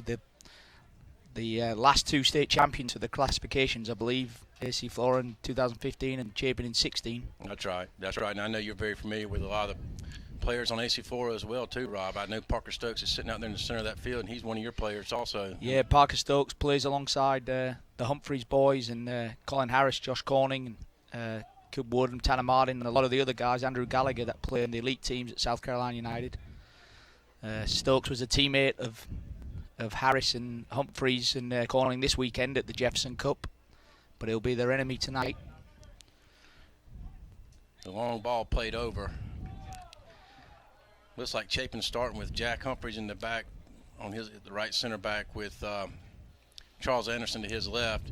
The outside backs are Josh Corning on the left and Colin Harris on the right. Cooper Woodham looks like he's at the holding mid along with Ethan Dawsey, and Nader Al-Masri's above them, and then Gallagher on the right forward and Ballou on the left forward. Yeah, an attacking lineup for Chapin. Looks like AC Flora have started with a 4-5-1 formation. Likely that they will be trying to hit some good early passes into the forward to try and start some counter-attacks and see if they can pin Chapin back a little bit. Chapin, I imagine, will play a more possession-oriented game. Sailor chasing in the goal. Forgot to mention that. Sailor chasing in the goal for the Eagles. It's a run by Amastri. Ball lost down the right-hand side, and now here we go. Don't think Ethan Dawsey will stray too far from Parker Stokes. He's probably going to know where Parker is. Yeah, Stokes will be an important player for AC Flora today. He can operate in the midfield or in the centre-back position. I wouldn't be surprised if AC Flora scored a goal if they moved Parker back to the defence if they found themselves with the lead late in the game. Where does he play for you on the club side, Rob? He has actually just moved into the centre-back position this last season. He played a lot in the centre midfield, but he has a good passing range, excellent defender, good reader of the game, and he's really settled in nicely to the centre-back position. And do you think that's where most coaches see him playing at the next level? Yep, he's got quite a lot of college interest, and I think that defensive centre-back position will be the one they look for him. Play by Gallagher to Al-Masri, and we didn't complete there. Just missed a nice bit of skill there by Colin Harris. A little Maradona move to start the attack. Ball into Tyler Martin now to Gallagher's feet. This is dangerous for us. Gallagher. He didn't trust his left foot for the shot there. He should have shot that with the left. It was a good dribble, and he had the opportunity to make the shot. Oh, nice ball. Hit it, Coop. Nice play by Corning with the 45 ball back. Woodham runs on to it. It's a good start by Chapin. You know, last week, I think it's a week ago today, this team has not played in a week and has had it's a tough decision there. We got away with it, but played Clover a week ago in a tough 1-0 defeat. But they were a big, strong, physical team, and quite honestly, I thought they outworked us and were more physical than we were. So haven't had a time to train a lot over the past week with the weather and kids gone for Jeff Cup. So right, yeah, the Clover team is a strong program in the 5A. They were the 4A runners-up last year prior to the change of classifications. Well coached by Graham Stafford, who is a long-time high school coach and coaches at the Discovery Soccer Club, a good youth soccer club in the Rock Hill area. Yeah, I had a nice conversation with him prior to the game the other night. Nice guy. It was a good game. Well fought, a game that Chapin needed to kind of play. Well, I guess a good, tough opponent. Yep. Those are the types of games that can get you ready for the state cup run. Yep. As is this one. It's likely to be an emotional game. I know a lot of seeding implications to this game, I believe, in the region. That's correct. We beat AC Flora earlier in the season at their place, and they ended up beating Dreer. Dreer beat us, but then we beat Dreer. So this is Dreer and AC Flora still have to play one more time, but if we get this one here, it would be a big. That was an excellent pass there by Stokes to try and spring the forward. Good defending by Jack Humphreys. Looks like the crowd's going to try and put a bit of pressure on the referee, Naveed, tonight. I don't think there was anything more than just a regular foul there. I think the referee made the right decision. Now Humphreys plays across to Charles Anderson. He locates Blue. It's a good pass. Charles has played at several high schools. Yeah, played at Dreer last year. This is his first year in the Chapin program. Yeah. I think he'd played in Florence before that. He's a travelling man, young Charles Anderson. He's on assignment. Yeah. On loan. Yeah. He's on loan to Chapin.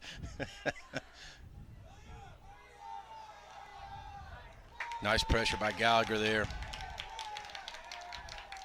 Looks like the left back for AC Flora, William Miller, a sophomore. He's going to be right in the crosshairs of the crowd.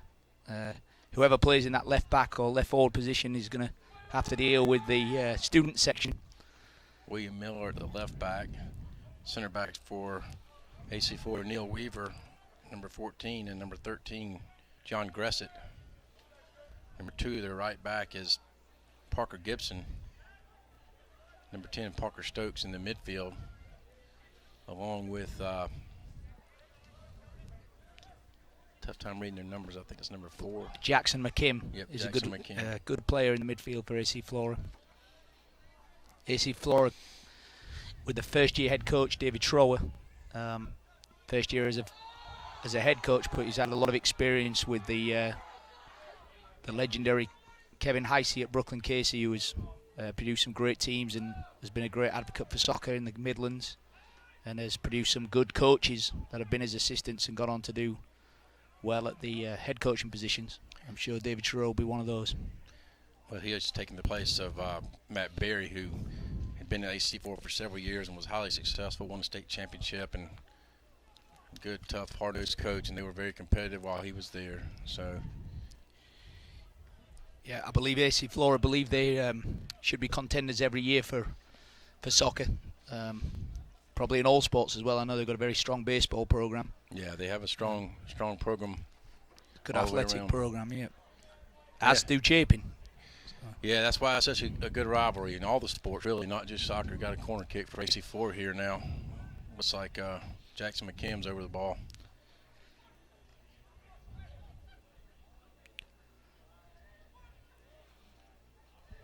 Stokes, just call that a shank, similar to the golf. Left foot, not the strongest for Stokes, but he does have the ability to score a spectacular goal from outside that range. He likes to be often known as Pokey with his teammates, an affectionate nickname they've given him. And there it is off Stokes' head. He's appealing in vain there. He should have known. I expect more honesty from him. Now Woodham with the ball at his feet, and he plays out to Blue. Chapin's got to combine a little bit in this final third. I've noticed the last few ball games, we're just dribbling too much in our attack and losing the ball and letting it get away from us. Just a pass or two here or there. Good pass by Corning there. Looks like his ankle's holding up well. Nada's found himself in good space there. Somebody's got to be with him. He plays the ball across. Chapin really needs an early goal here. Foul by Gallagher. Cooper Woodham in the centre of midfield for Chapin is another very sound soccer player, similar to Katie Arthur, that he may not appear so much in the stats sheet, but he keeps the attacks and the defence ticking over for Chapin. He's been a very good player for the high school over the years. Yeah, he's a very sound player, captain, 2-year captain, sound decision maker, excellent student. Yeah, I've enjoyed coaching him just for a short time in the club game for 2 years, but he was a great player for the South Carolina United. Yeah, he plays back out to Corning and see what we can put together here. Back to Natter to Ethan Dawsey and forward to Gallagher. That's a nice play by Chapin there. Nice series. Gallagher, the type of player that can be really hot. Sometimes he's cold. He's an emotional player. Plays right on the edge. On the edge of just maybe boiling over sometimes, but when he finds the right balance, he's a very, very dangerous player. A lot of skill. Going to Newbury College to continue his soccer career. Number 11 with the ball, Owen Rhodes. Owen Rhodes, that was an excellent move. Yeah. Put Jack on his back there, Jack Humphreys. He won't like to see that one played back in the film room. There'll be some banter on that one from his teammates. He may be that his dreadlocks just weighed him down there as he was trying to turn. Had to be the dreadlocks. Yeah. Ziggy Marley effect didn't work for him there. I believe it took 8 hours for those to come in, Jared. I think I heard 14. 14 hours in Myrtle Beach. Thank goodness I thought his mom might have done it, but she's a beautician, hair salon, has a hair salon, but I think he had to have somebody else do that. I Yeah, he guess. comes from a solid hair family. Laurie Humphreys actually looks after my hair. It's thinning out a little bit now, so she doesn't have to spend as much time as she used to.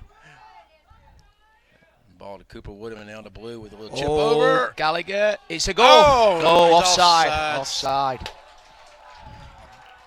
Tough break. Interesting to look back on the replay on that. I think it probably was just offside, but it was a good move by Chapin. Yeah. That would have been a nice goal to have early on. We're just under 29 minutes left in the first half here. With a push off by 12, Ethan Dawsey there. Yeah, I think the referee made that correct decision. Yep. He's off to a good start. Ethan just used his arms there to push off on the AC Flora attacker. This will be a ball into the box, and when you're the underdogs, often the set pieces can be the difference. Gressed over the ball. He plays it in. That was a good delivery by Gressett. Comes from a strong soccer family as well. 3 boys, all have played throughout their careers in club soccer at Congaree and South Carolina United, 2 good clubs in the Midlands.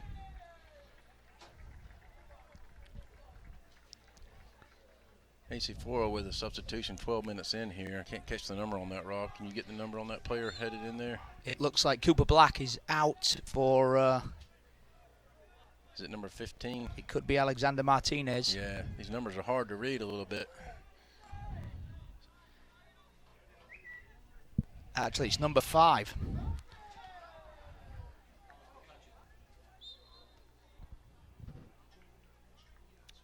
We don't have a number 5, do we? Oh, yes, Thomas McCutcheon. Thomas McCutcheon.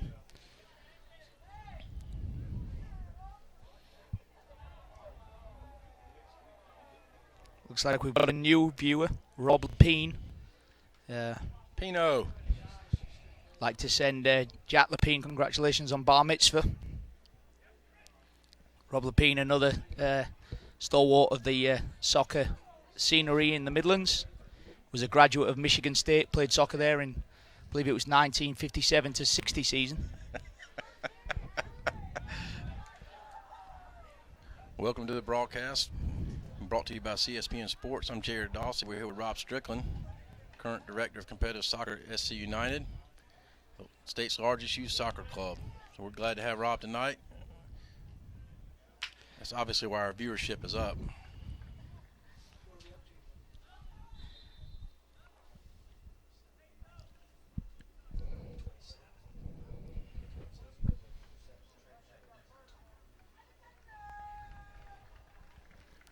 Big viewing figures today, Jared. Big figures, top world record. See, once you're in, you can't get out of this now. So our ratings are way higher than they've ever been. Yeah. That's because all my aunts and uncles I told them I was going to be on. I'd finally made it. Whatever it takes for our numbers. CSPN Sports. That's it. Whatever it takes for our numbers to get up. We may have some viewers in England right now. Gallagher with the ball across to Blue. He lays off to Anderson. Finding a little pressure, but he comes back to Blue. Now we need something else to happen from here, Rob.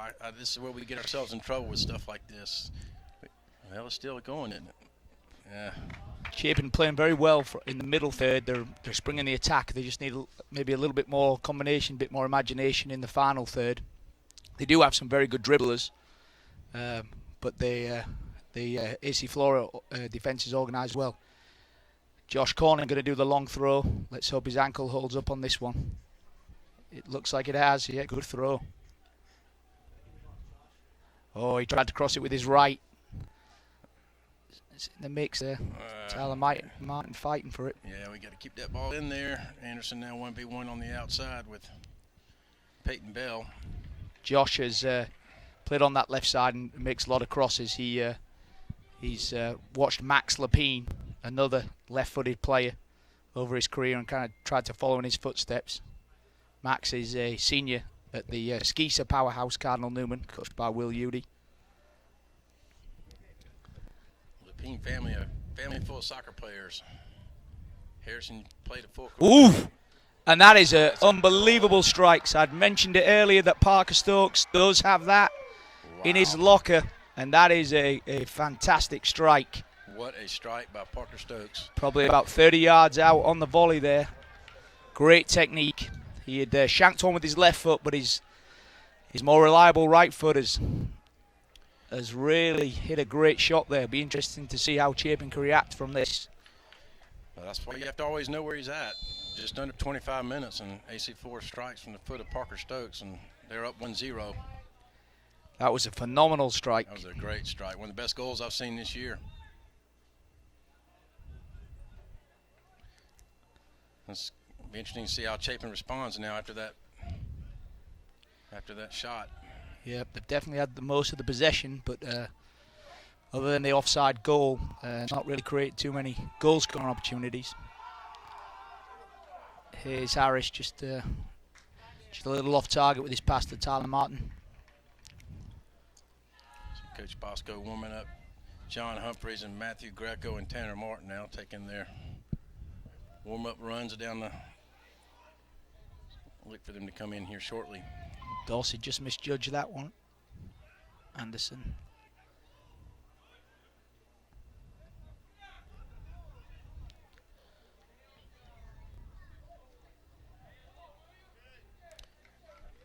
Find Gallagher's feet sometime here, Rob. Yep. This next 5 minutes will be important. Chapin, an emotional team, a lot of good players will need to keep their heads here. I don't think they would have expected to be behind, but there's a lot of time left. Well, you know, the Clover game went very similar to that. We had much of the possession, a lot of opportunities, just didn't finish them, and then they had a goal and it held on. McCutcheon's going to chase this down. Smart play there by Jack Humphreys to just head it back to Saylor. Chasing.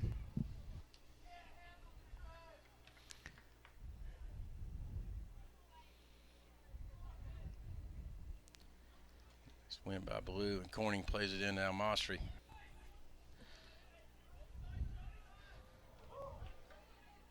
Strong play by Al-Masri. Got to find somebody else to put it on here now, though.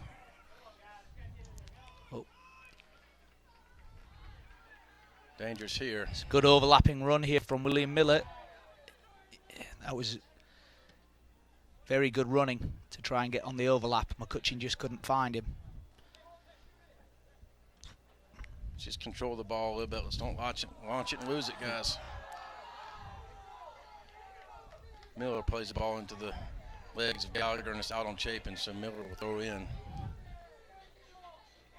It's going to be a Chapin throw.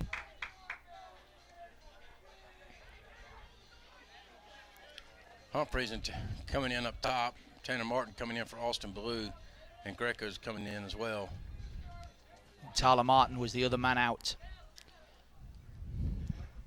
Look, he's moving John Humphreys up top, center forward. Mostry's underneath him. Looks like AC Flora has Chapin ruffled a little bit here. I think so, Rob. They're playing with a lot of confidence right now. Important for Chapin to pick up their level here and answer. Yep. Woodham on a run. Not a bad idea from John Humphreys there. Good teasing ball. Good run by Woodham. But the keeper for AC Flora did well there. Chapin has not been able to get the ball in Woodham's feet on attacks too much this year. Last year he had a lot of goals on balls coming through. Haven't been able to get him in the scorebook too much this year. Right. It will take something strong to be able to beat the AC Flora keeper. Luke Worsham is a very good goalkeeper. I believe he's a sophomore, born in 2000. Also plays at South Carolina United. Free kick by Harris here. This looks like this will be put into the box. That will be a tester for Worsham. Ball's loose and keeper interference or something there. Yeah, keepers are like a protected species when the ball goes into the box there. I didn't see much contact, but the referee's normally going to give it.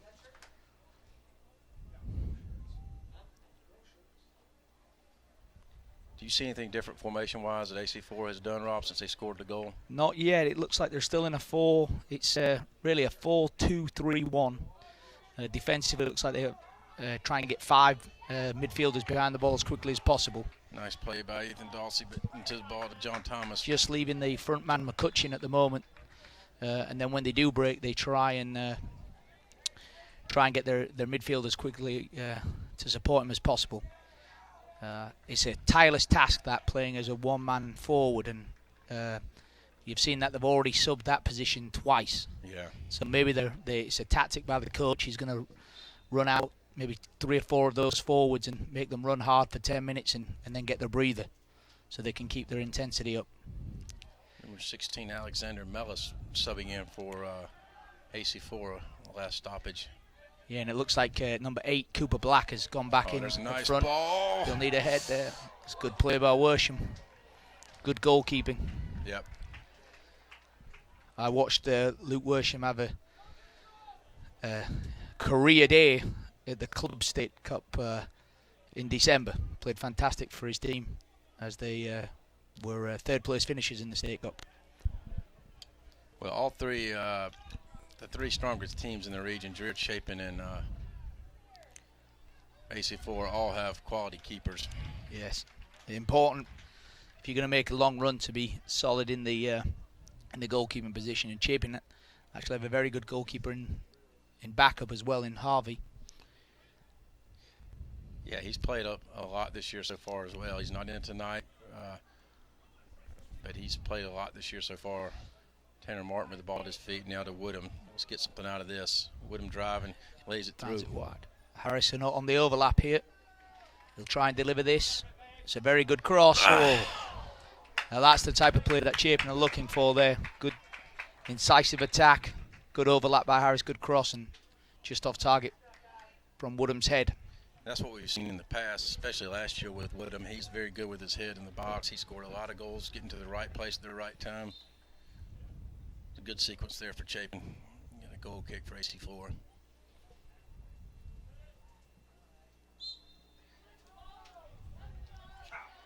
The crowd really getting on Naveed. Controversial referee sometimes in the Columbia area.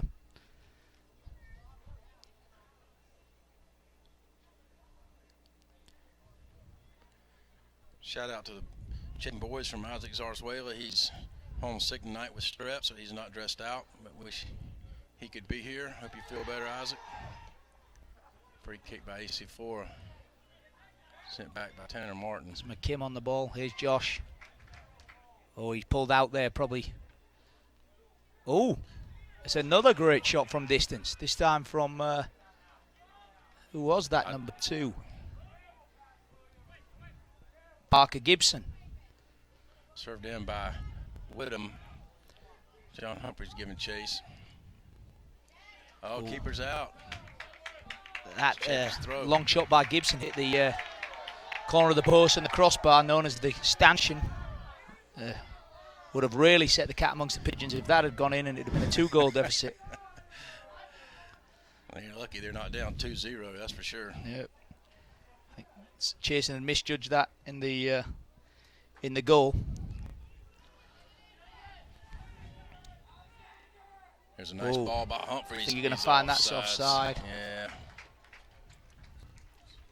Update on our JV boys up 4-1 at AC4. I think our JV girls lost 0-1.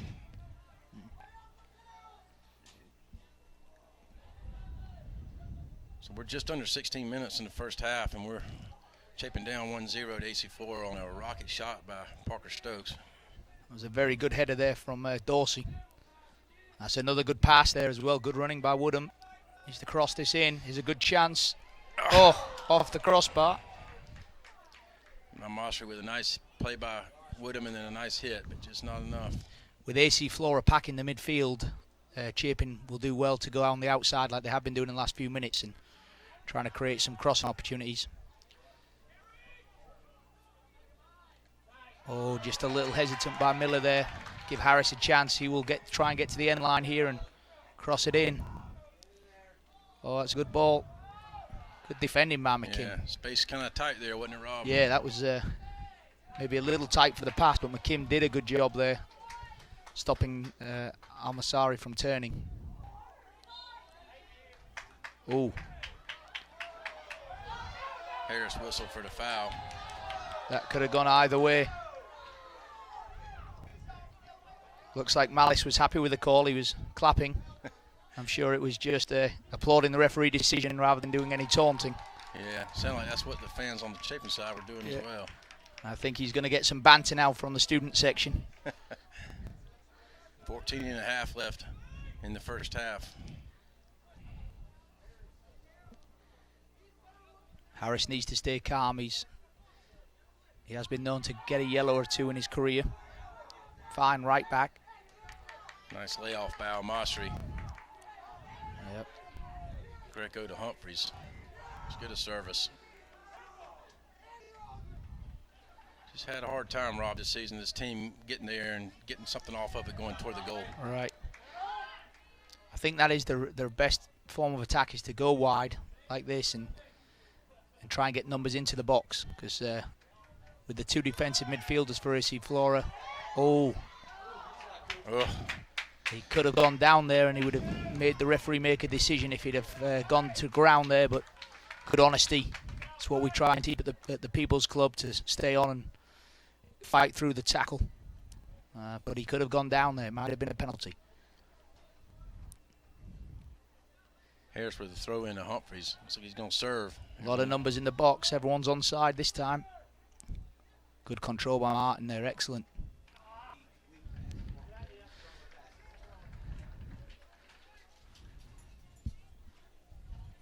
Looks like another long throw coming into the box.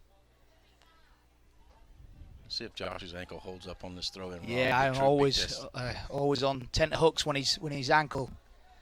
They called him Cinderella. He's like a glass slipper of an ankle at the moment. But again, credit to the Chapin medical staff. Amasha with a service. They're getting a lot of joy down the wings now, Chapin. I think if there is a goal coming, that's where it's going to come from. Oh, bad pass by Corning there. All right, let's organize here. The ball at the feet of Jack Humphreys. He's going to serve it long. Oh, he could have. AC Flora a bit disorganized back in the Yeah. back, Rob. I think they could have been a call from the goalkeeper there, and Gressick could have just left it. But now it's given Chapin another opportunity for a long throw and get a lot of numbers in the box.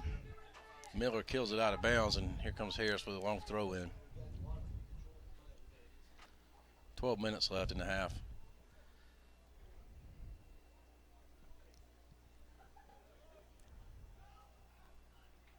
Oh, it's a good flick from Woodham, but no one's on the back post to knock it in. Stokes brings the ball out calmly. Got to slow down this transition here.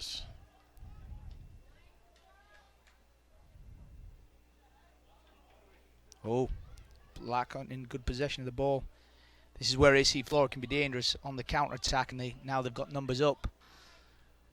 Hit Black for the shot. Oh. Finally, that's good. Just saw Chasing call it. I wanted to see him come out there and make an aggressive goalie play and put that thing to an end. So I think Coach Schroer and the AC Flora staff will be really happy how the game's going. Looks like their game plan's working well. Chapin having the most of the possession, but not threatening too much with any clear-cut chances. got to move the ball here off of Nider's feet. Switch it, Ethan. There we go. That's a good play. They just have to have some patience here and some movement off the ball, Chapin.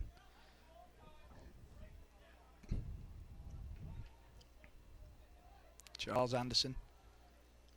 Tough ball to handle by Corning. He did well to He did a well keep corral. that alive. That's a good run by John Humphreys. He'll whip this in with his right foot. Just a little low.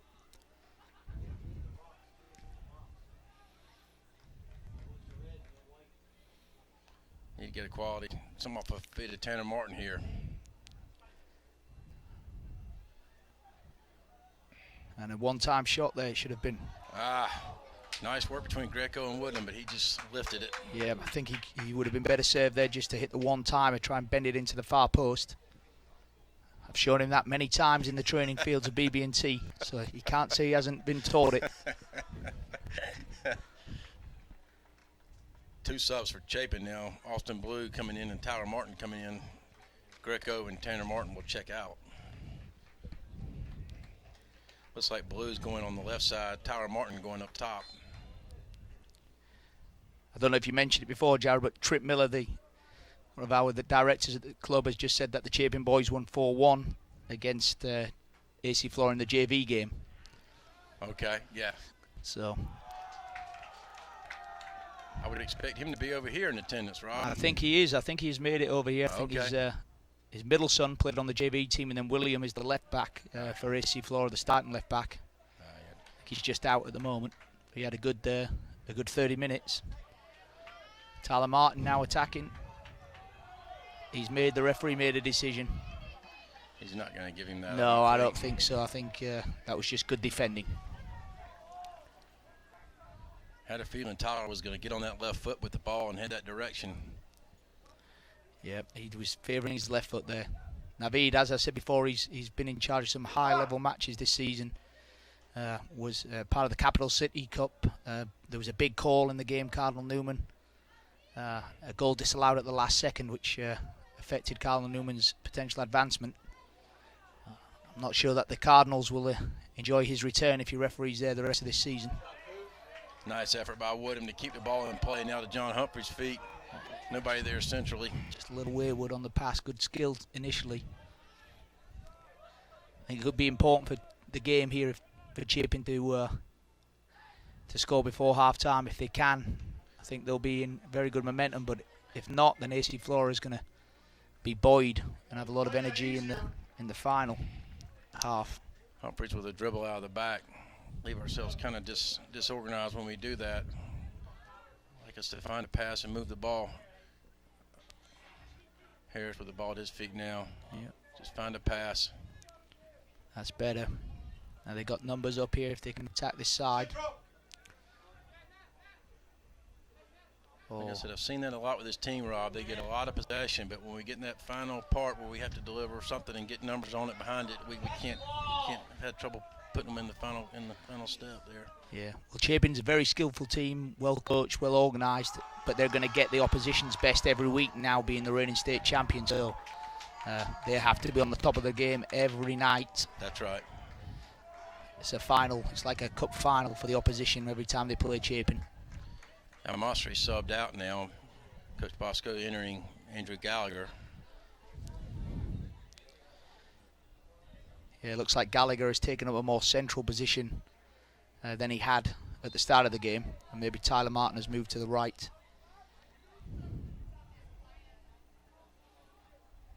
And here is Gallagher. Oh yes, that is a foul. He's dangerous with the ball going directly at somebody, Rob. I've seen that this year. He's had very good success going right at people with the ball. Excellent dribbler of the ball, really good technical player. I think his favourite player is Messi. I think he met him over the summertime. Yeah.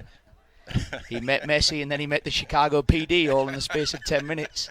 He's gutsy, isn't he? He was. He said it was worth it. I can't knock him for it. I've seen the videos. Yeah. Crazy. Is Jack Humphreys over this? I guess Humphreys is going to take it. I think Jack's going to try and whip this to the far post towards the American flag. 5 in the wall. Oh, just over. Actually went near post. Yeah. Struck it well, just a little high. We're under 6 minutes in the first half. We're still 1-0 game for AC Flora leading. AC Flora will be very happy how the games went. They won't care about the possession stats or the shots on or off target. They will only care about the scoreline, and they're leading due to a great strike by Parker Stokes. Quick play there by Humphreys. See, this is what we do. We lose it too quickly.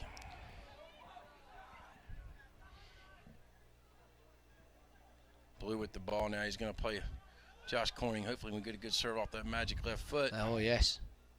Yeah, Ball's out. it's going to be another long throw. Interesting move by the AC Flora coach here to have Parker Stokes out of the game just for this last 5 minutes. I'm wondering if he's got an injury or if it's just a tactical move. Looks like he's getting stretched off over there, so maybe it is an Nice throw. injury. Keeper got, yeah. Be important 5 minutes with him out. He's kind of the rock in the middle of the park there for AC Flora. That's a gutsy move as a coach. I don't know if that'd be that gutsy to pull him out of the game. No, that is it's a Nice tough job. decision. Comes from a good stock of athletic family. His father was a baseball player at USC. His younger brother, Charlie, is a good soccer player. I think he has another middle brother that plays baseball. Yeah, he's the starting catcher for the AC Flora Falcons as a sophomore, which with my limited knowledge of baseball, I believe is a high achievement. Big tackle coming up here. Ooh. Bit of good fair collision there. Yep. Ball's going to go to Chapin. Hopefully Miller's okay. That was there was nothing malicious about that channel. Yeah. Both players going in full-hearted. Miller just came off a little worse for wear there. He'll have to check him because he might have had a head injury. So with the new concussion protocol, he'll need to get checked out by a trainer.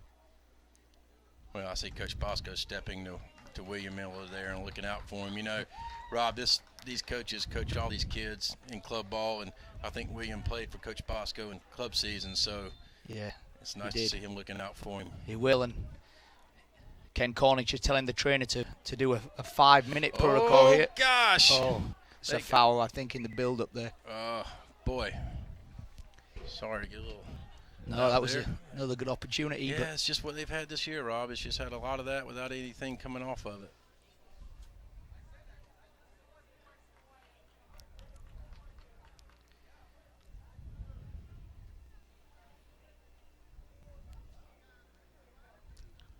Nice to hear from Rob Lepine.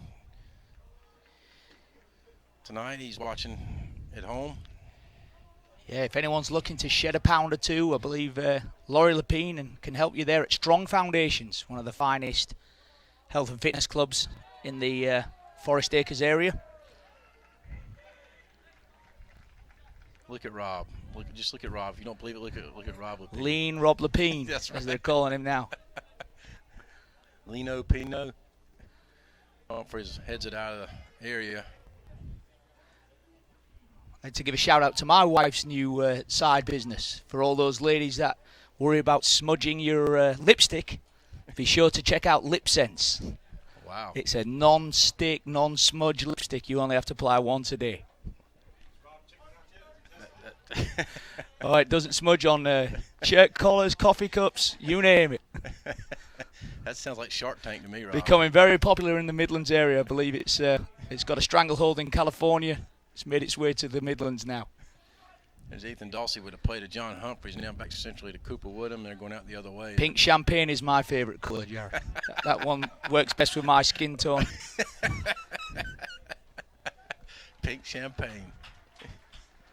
Pink champagne, raspberry is also a nice one. That might have to be your new handle on air here. It's Pink champagne. We're right at 2 minutes, so time will be going to be kept on the field here in just a minute, and we're rounding out the first half.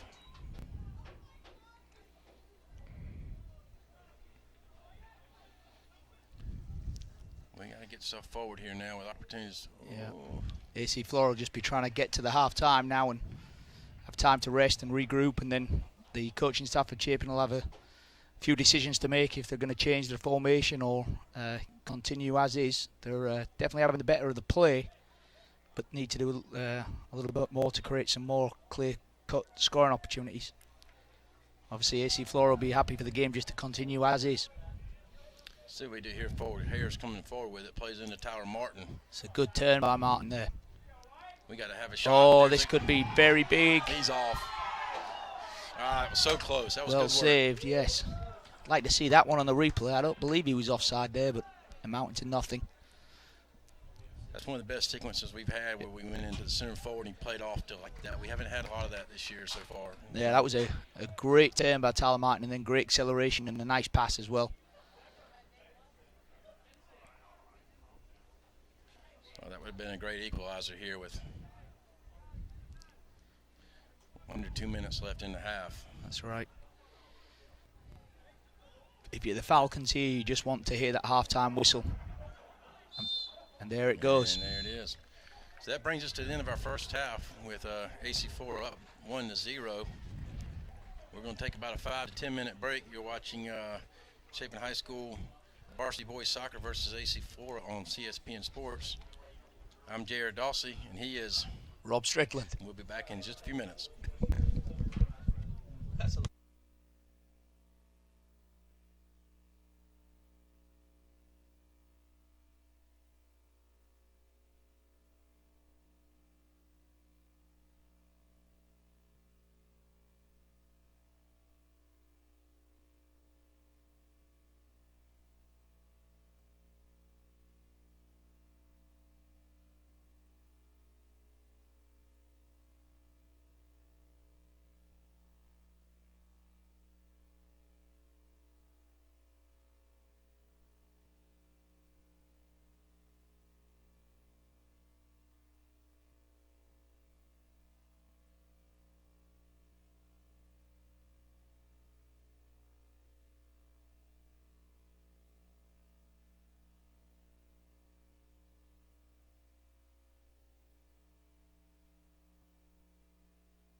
All right, we're back at Chapin High School. Score at halftime, AC Flora 1, Chapin 0. We've got about 3 minutes left in the half.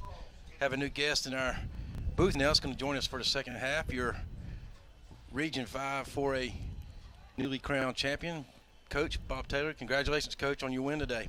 Thank you, Jared. Thank you. They played very well tonight. I was very pleased with it. So I was right in saying that clinches it for you guys, right? Yes.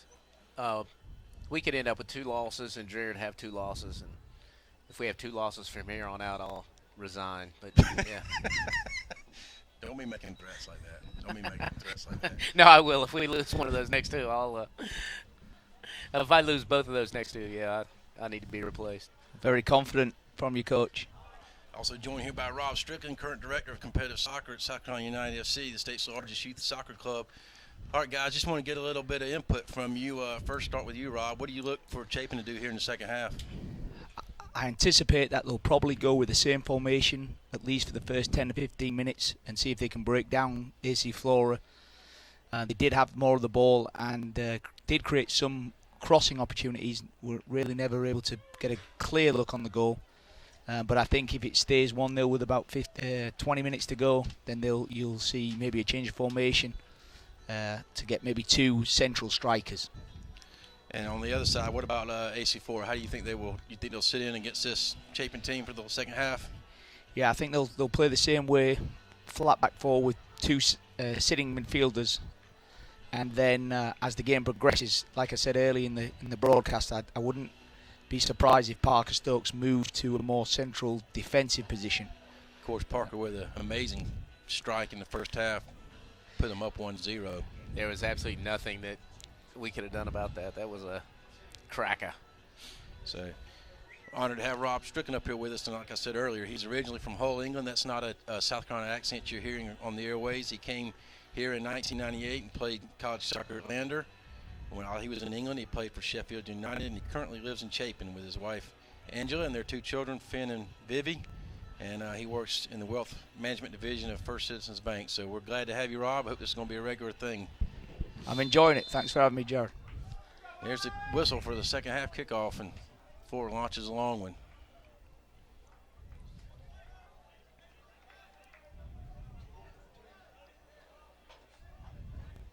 Looks like Chapin's got Corning at left back, Anderson and Humphrey still in the center back, Colin Harris outside on the right, Ethan Dawsey sitting in the middle with Humphreys, with Woodham there with him and Amasri. And then up top they have the blue out left, Tyler Martin central, and I think it's John Humphreys up top on the right-hand side. No, Tyler Martin I'm on sorry. the right side Yeah, there. Tyler's on the right, Natter central. Yeah, I think the only change from the starting 11 was Gallagher was in the starting 11 in the first half. He's on the bench at the moment. Where are they playing Stokes this half, Rob? Looks like he started in the defensive centre midfield position again, but he'll be up here for the free kick. He's good in the air. It's another opportunity for the Falcons. And there is Stokes. He got his head on it, but just wide. Ball goes off the end line, so it'll be a goal kick for Chapin. And Jason plays it out to Charles Anderson.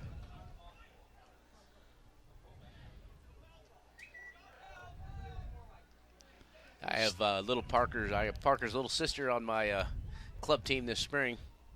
Lillian. Shout out to Lillian. Hope she's in the stands tonight watching. Well, that's one that I didn't account for earlier. I knew they had Charlie, who plays in the 04 team, but I didn't know they had another girl that played. Yeah, I do know that Parker Stokes' mum is watching from Maryland today. So she's happy that the broadcast is on. Just prior to that, there was another great pass from Stokes that turned the back of Josh Corning. We'll see if he can make it the full 80 minutes on that bad ankle. Let's just pass the ball. Let's find a pass, Chapin. Corning with a nice layoff to Ethan Dawsey, and he's driving with the ball. He was just wanting Ballou to make the run there.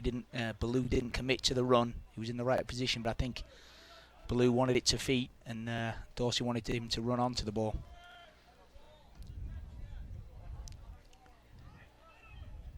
into Blue again, and here he's Blue is another very strong technical player. He's known around the club circuit as Tino. I believe the Polish Tornado gave him that nickname when he was just 11, just a wee lad. lost possession there. Stokes again, he's been the man of the match so far. Not only his goal, but he's been corralling the midfield very well. All right, Humphreys plays the ball out. We're kind of disorganized here.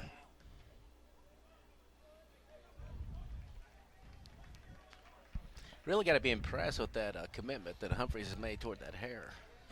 We were talking earlier, Bob. I believe it was 14 hours in Myrtle Beach that it took there. Can't figure out if that's the Yannick Noah or the Ziggy Marley, or I don't know. Can't figure that out. Maybe your girls will do that for the playoff run this year, Coach. We were giving Rachel a hard time. I asked if she was going to the prom with him, and she said, "Why's that?" I said, "Well, you got the same hairstyle tonight." She a little upset by that. Tyler Martin. Oof. Strong challenge there. Let's go in the second one.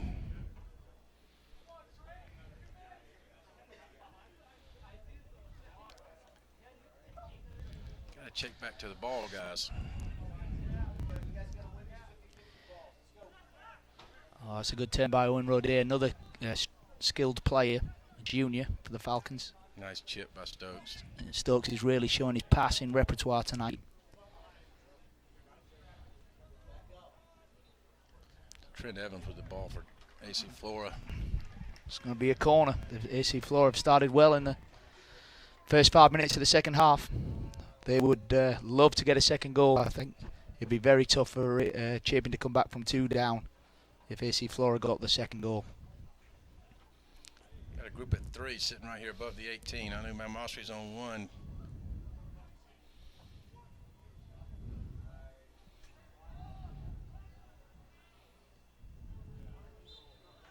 Ball was out.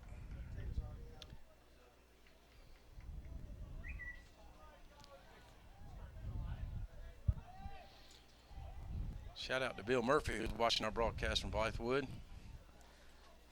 Hey, Bill, enjoyed going to the golf tournament with you today. You're probably in bed, but Still watching it through his eyelids. We're with him in spirit. Corning with a run across. Oh, that's a Beautiful good ball pass. into Martin. Get in the box, boys. Oh, a little overcooked on the cross. Bill Murphy's son, Liam Murphy, was a fine goalkeeper for Blythewood and the South Carolina United, the People's Club. Yeah, great kid, Rob. And, you know, now he has just been pulled up on the Walford squad. Ralph Polson, the coach at Walford, is just bringing him in on the team.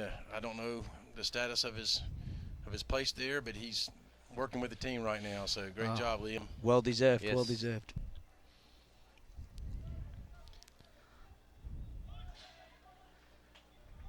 Yeah, that's just an example there with Chapin going into the attack there. Just one good service across with something that somebody on the other end can do something with, and couldn't get it. Now Harris with a long throw in. You've seen this play 1,000 times, right, Rob? Yeah, it is, and it's even more of a weapon in the high school with the fields being, as we saw, off the line. Almost perfect for the commentary team. That's going to be offside. Yeah. No, with the field being so narrow on the high school stage, the long throw becomes even more of a weapon because it's it's a shorter distance to get the ball in. It can have some more speed. On some of the club fields, the field might be 80 yards wide, and a lot of the high schools it's about 60. Yeah. So it makes a big difference.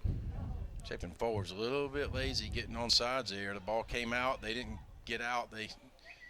Ball went back in, and they were in offside position. Got to get back on sides. I've known some high schools have tried to defend the long throw of the opposition by strategically placing things. I know Cardinal Newman strategically placed some drains on the side of the field to try and stop the long throws of Chapin. BC used to build a track around the field. That had to be Will Udy doing that, right? Yeah, I think Coach Udy, he had something to do with that. The drain was 60 yards long.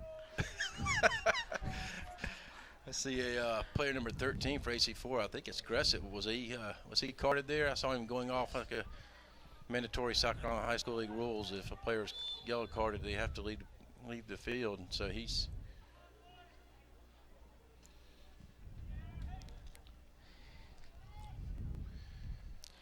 I know we've got a lot of listeners on tonight from a coaching thread, and they wanted me to mention that South Carolina United is hosting a golf tournament, the first annual golf tournament on May the 1st at Windermere, and all the proceeds for that are going to be to the benefit of the scholarship fund that helps children play soccer that may not be able to afford it. So it's a good cause, and if anyone's interested in learning more about that, please go to the website, South Carolina United FC.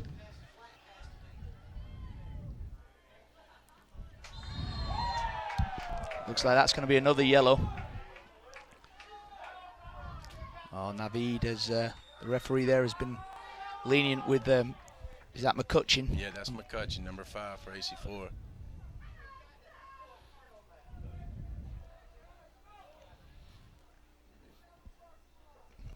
There's a long ball played in.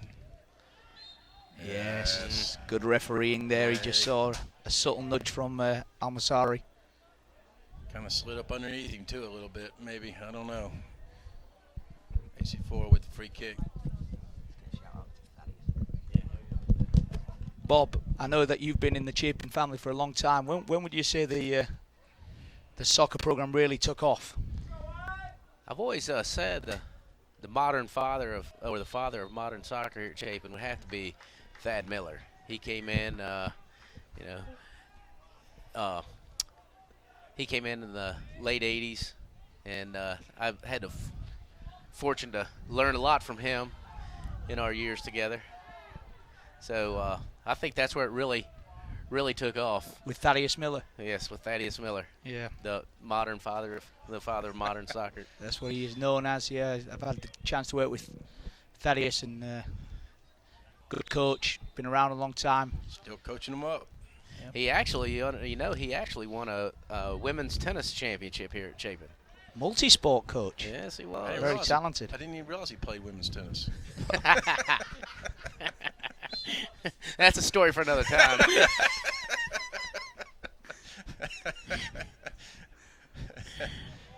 And Dawson with a nice win there. Now on the staff of River Bluff,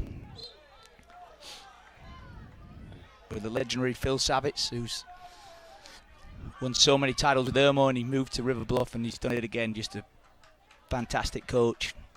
Got to be one of the top coaches in the history of high school soccer, I would imagine. I had the fortune to share an office with Phil when I was at Irmo when he was there, and a lot to learn from that guy. He is He's a class guy. Yep. Top shelf guy. Also one of the leaders in the club, definitely someone that everyone can learn from. We're just under 30 minutes left in the second half. AC Flora still holding on to a 1-0 lead. Yeah, and I think you've seen that move from the Falcons. Stokes is now in the centre-back position, as we predicted earlier in the game. So they feel like they can move him back there, and he can try and ice out the game. Stokes, right on cue, blocks the cross. Not going to beat those guys 1v1 right there. I don't think there's too many defenders. Now John Humphreys with the ball at his feet. Oh, here's a great chance. Oh, what a save. Good save. Wow, Natter's had about 3 of those tonight, and all three have gone right to the legs of the keeper. Great movement by Chapin on that one. Get back up, Natter, and get on sides now. Come on. We said earlier in the first half, Luke Worsham is a very strong keeper, and he made a great save there to preserve the lead. Yeah, Rod, what do y'all think here is you're inside Coach Bosco's head a little bit with a down 1-0. When do you expect he'll make any changes formation-wise? Or I haven't had the opportunity to see many games this year, but I imagine he'll be considering putting the extra forward up front, maybe Nada and Tyler Martin together. Bob, I don't know. Have you seen any alterations earlier in the season? Hasn't really been forced to do that yet that I've seen. When do you look for it, Rob? I always used to like 8 minutes is mine when I. Yeah, It's a 1-0 goal. I think at the 1-0, I think they'll want to keep playing their own game. Chapin's a possession-based team, and they've got a lot of technical players, so I wouldn't resort to the long balls yet. But I think he is considering putting a two-man forward line. That was great skill by John Humphreys to get out of a tight Can't let space. this guy out here. We can't let him out. And we did. Not yet, Ethan. You know, the Falcons' chances are going to come from counter-attacks. The move to put Stokes into the centre-back has come probably about 10 minutes earlier than I thought it might. But only time will tell if that was the right decision. I think they're going to give up some of the possession that they were able to gain in the midfield. Real impressed with how AC Flora, this team is much better than they were good in the first game, but we also were playing them on a small, tight field. But I've been real impressed with how their team has improved even more, and they're doing a good job on the bigger field tonight. I'm with you on that, Jared. Yeah, that's a good testament to the coaching that Coach Rowe must be doing over at AC Flora. Like I said before, he's been at number 2 for a long time with Kevin Heisey. So I think it's his first time being the number 1, but he's adjusting well. Long throw in now, Corning coming up to take it. See if Chapin can get some guys with their head on the ball.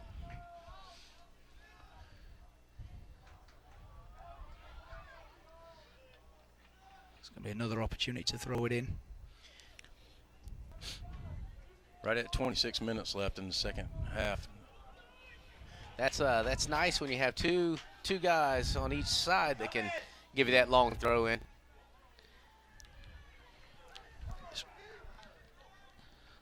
Harris with a serve. We're getting our chances. Yeah, this is what we've had trouble with. We've won possession but haven't been able to get a final goal to go in. Yeah. Gressett is doing a good job for the Falcons in the centre-back position as well. Winning a lot of headers, a lot of challenges. He's on a yellow card, so he'll have to be careful with any future tackles, but he's doing very well back there for the Falcons. I would expect probably Coach Bosco will come back with Gallagher here before too long. Yeah, I would think he's been out quite a while. I would think I would put him in. Yeah. You know, he was right at the end of the half. He was down. I don't know if he might be suffering an injury. When he was tackled at the edge of the box there in the first half, he got up a little gingerly. I'm wondering if maybe he's feeling the effects of that challenge and might not be able to go.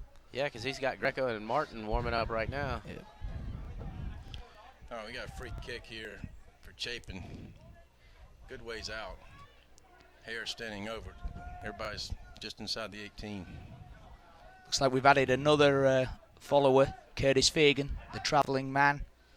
Another stalwart of the community here in Chapin, and his wife Missy. Got to thank him for delivering a rebounder for my son on a boat, which I never thought would happen when I was growing up in the streets of Hull. But last Sunday, all of a sudden, the boat arrived and it had a rebounder on it. Oh. Welcome, Curtis. Thank you very much, Curtis. Shot high by Tino, otherwise known as Austin Blue. He's a good ball striker. That one a little high. Greco and Martin checking in for Chapin.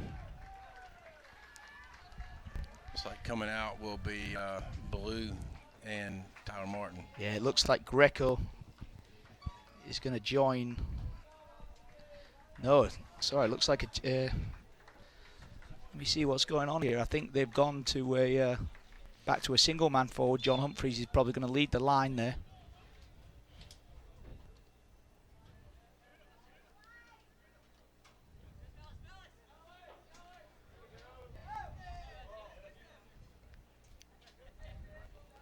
Find your space, boys, and move the ball. Tough job there. Stokes with another service. He's got a good range of passing. Good vision of the game. Right at 23 minutes left.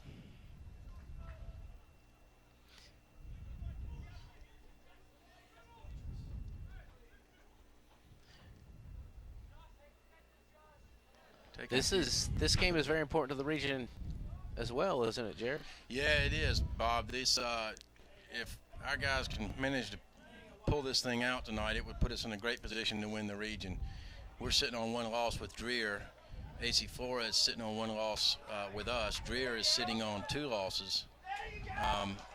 And so it's going to be between us and Flora. And I don't know, Flora still has to play Dreer, so I don't know how that will turn out. But if we win here tonight, it would all but clinch the region for us. I tell you what's going to be interesting is the unfortunate forfeit for Dreer against Lower Richland could have a big effect on the standings that no one would have thought. Seemed like it was a bit of an administrative error there on playing a player that was ineligible for that particular game, and give Lower Richland, I would imagine, one of their first ever wins in the region by forfeit. But that could affect AC Flora and Chapin as well as Dreer. Well, that will pretty much take Dreer probably out of the mix. So they're fighting over AC4 and Dreer will be. AC4 and Chapin will be fighting over the right to be able to host the region playoffs. So I don't know the tiebreaker rules in the region. Well, if AC Flora wins this game, I believe AC Flora and Chapin and Dreer would both have 2 losses, and then the game of Dreer and AC Flora would be a big one. First-year head coach at Dreer, Jamie the Baby McClendon, will be trying to pull an upset there. Well, I know Flora has 1 loss to Chapin because we beat them earlier in the year, but I wasn't aware that they had a second regional loss. No, that would come if the Dreer beat them. Oh, but we would have to rely on Dreer to beat them. Yeah, and potentially a 3-way tie. I'm not sure Right. the tiebreaker at that point. In the old region, it was goal differential. Came in the goal differential on that.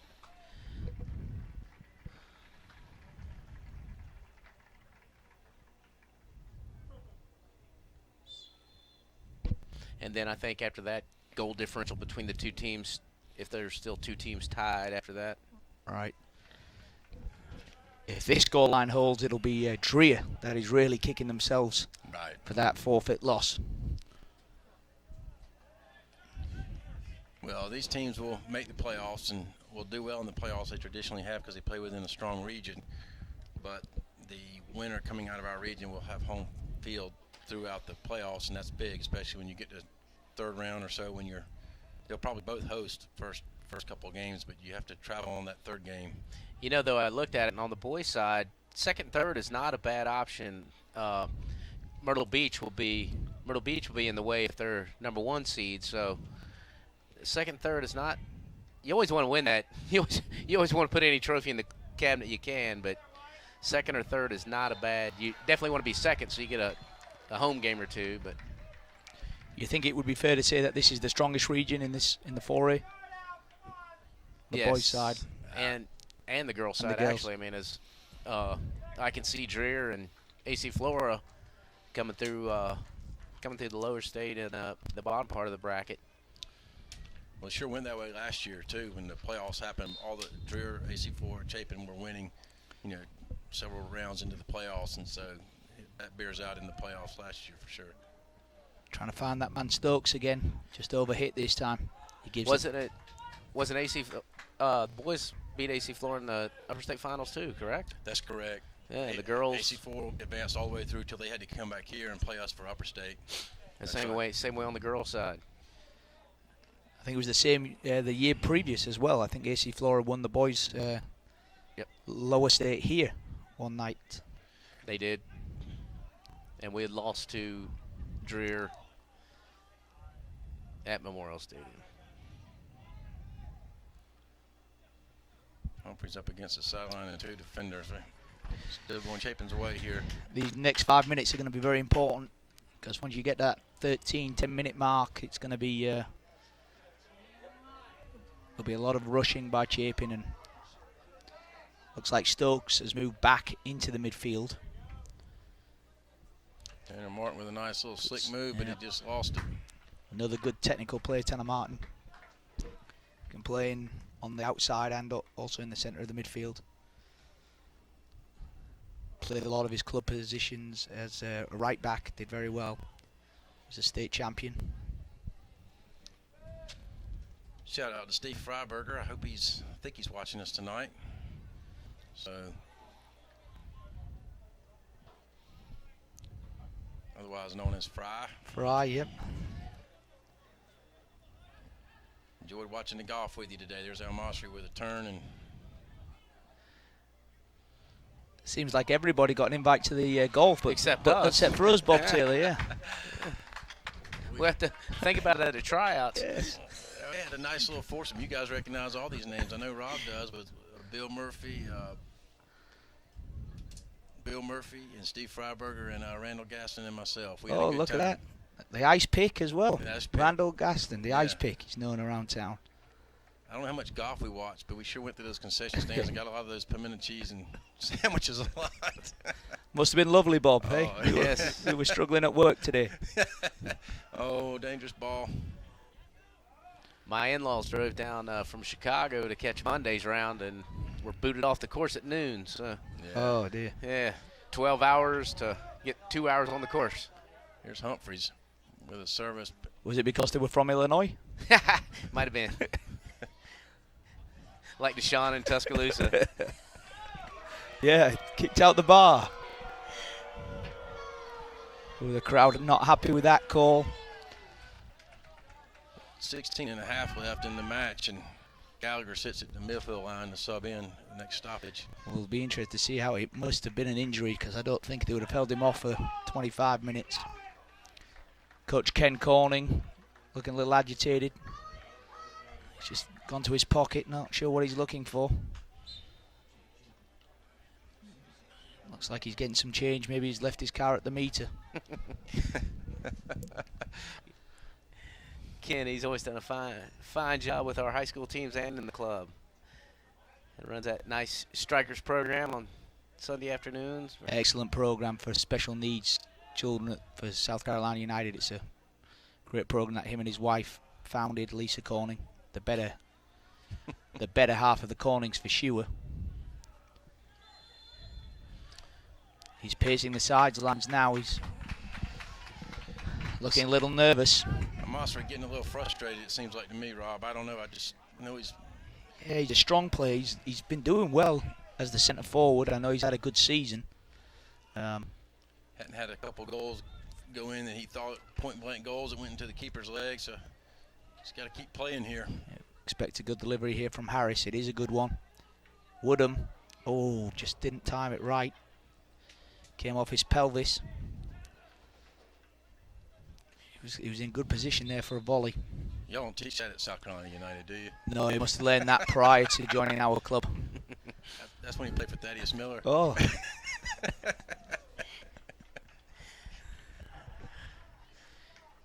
You know, interesting about Cooper, he wants to go to college in Vermont, and his hope is to start a Christian church there after graduation. I heard that. So, fine young man. He is. Play him through, Tanner. Come on, let's get something here, boys. Oh, that could have been a foul there. The locals will not be happy with Naveed, the ref. Nice swing by Harris. Ethan Dawsey, and now it's back at Harris's feet.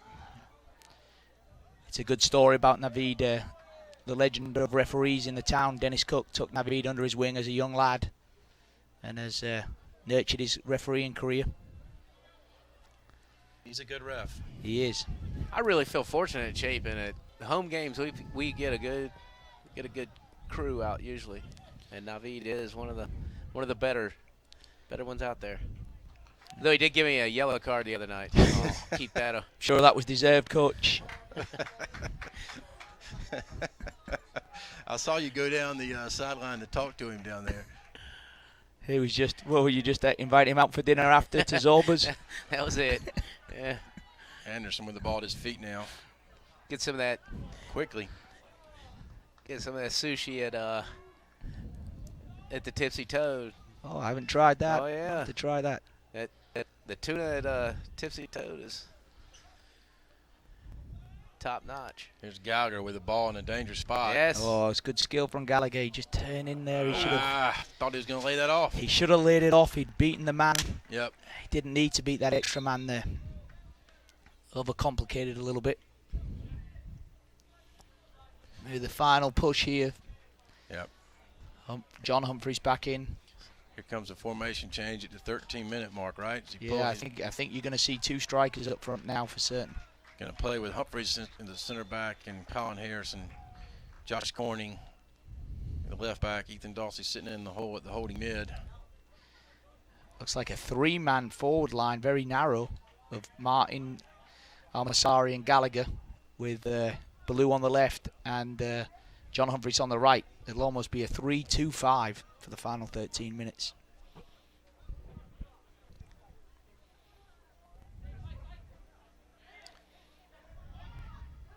All right, Austin, move the ball. Be throwing for AC4 in their own half here. I think that's William Miller, maybe. No. I've actually just been informed by the Dreher head coach, Baby McClendon, that the league has not made a final decision on the forfeit. And so they could only be with one loss, which would make this this game even more important. Yeah, I wasn't sure what the stats of that either.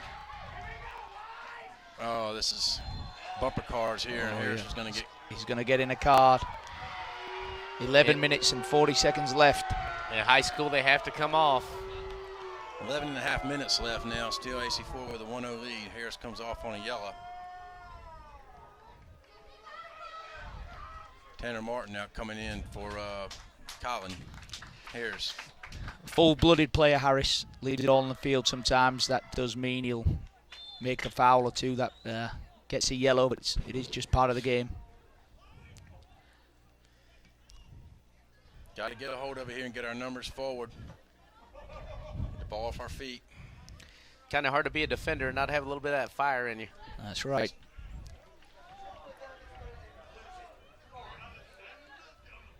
Little combination play here, guys. Gallagher trying to do a little bit too much on his own at the moment. I like his... Oh, good ball. that could sneak in. Oh. Ooh. I like his determination to make something happen, Gallagher, but I think if he could maybe work in combination and get the ball back, he might create an opportunity. It's one thing we haven't had quite enough of, like I mentioned earlier, is a little bit of that combination play. Nice job by Martin there, but just under 10 and a half left in the match. It's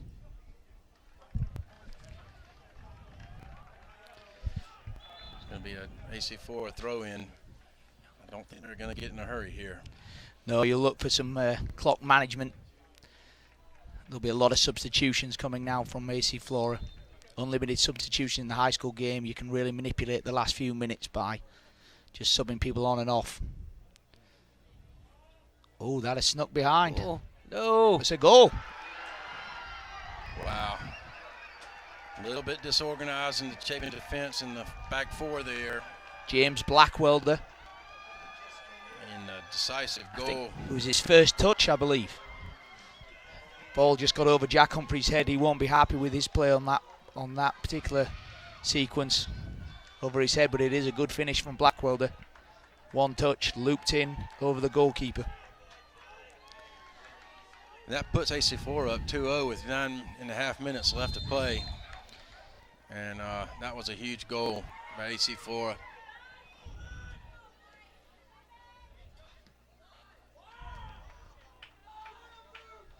It's not impossible to overcome this, but we've got to really get control of ourselves right now. We can't try to play outside of what we can do and get a little composure here. Well, that's, yep. Expect emotions to run high in this last 8 minutes. Yep.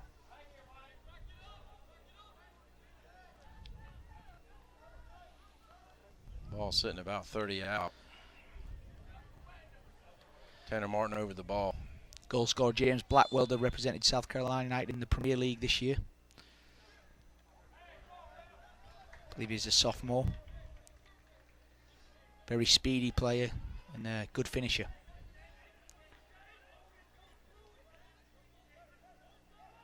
Oh, that's just over. Not quite enough there in the final third to put it together. Rob, when are we going to get Tomas up here for a women's game? He was meant to be here today, but he was making pierogies, and it took longer than he thought, so he had to miss it.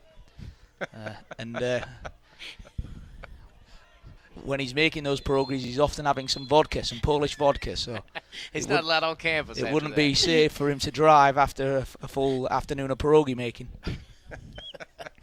Was the great Jovan there with him? Oh yes, our Serbian friend. They were probably having some slivovitz and roasting a whole pig. All different cultures. It's great. In the Midlands, we've got people from all over the area. A lot of us connected by soccer and food and beverages. Yeah. And speaking of Jovan, he's having a good season at Dutch Fork this year. Yeah, I think Dutch Fork are a sleeper in the 5A. They had 5 overtime games in a row and lost 4 of them. But had a big win against the reigning champions River Bluff. They're a very talented team. Got a lot of very good freshmen. 5 of that freshman class have actually played for South Carolina United in the national championships 2 years in a row for coach Jody MacArthur. That club team is managed by the legendary Greg Fish, who's part of the SCYSA board. AC Flora just going to bang it and clear it here. Yeah, there's nothing to suggest that there is going to be a comeback here from Chapin, but we'll see how the next couple of minutes go. I think AC Flora, this game has gone exactly to plan for them. Yeah, they've had a good game plan. Still at 7.5 minutes left, taking down 2-0. Didn't see that as a yellow card. Maybe that was for persistent infringement for number 7. Issued to number 7, Trent Evans for AC Flora, so he'll be subbed in for. That might be the player that he was having a talk with, he and Tyler Martin for Chapin a minute ago. Yeah, I think persistent infringement there. He's going to need to flick that on.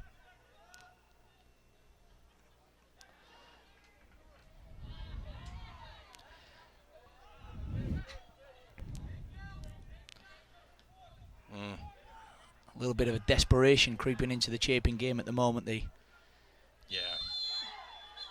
That's another yellow card coming here, I believe. I don't know how you ref that one there, Rob. No, he went to his back pocket. He must have had short fingers there because he didn't come out with anything. He definitely looked to reach to his back pocket.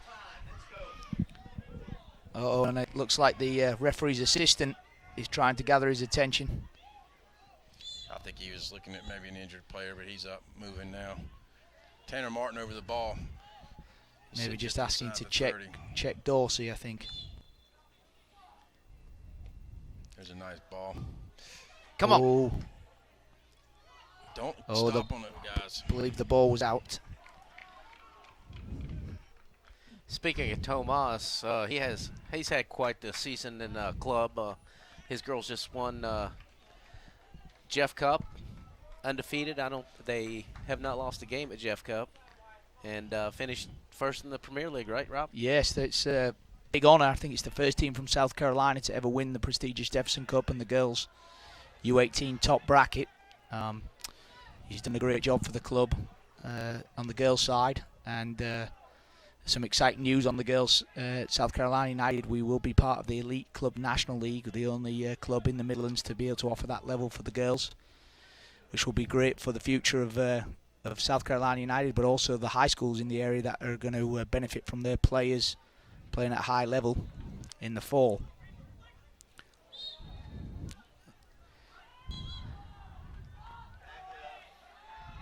Speaking of that, ECNL identification is Sunday, right, at the club? Yeah, At Sunday, Midlands April. Ortho? Yeah, Sunday, April the 9th. Begins at 2 o'clock at the Spring Valley area there. Do some informational meetings for the parents, as well as some practice sessions for girls that are interested in that level.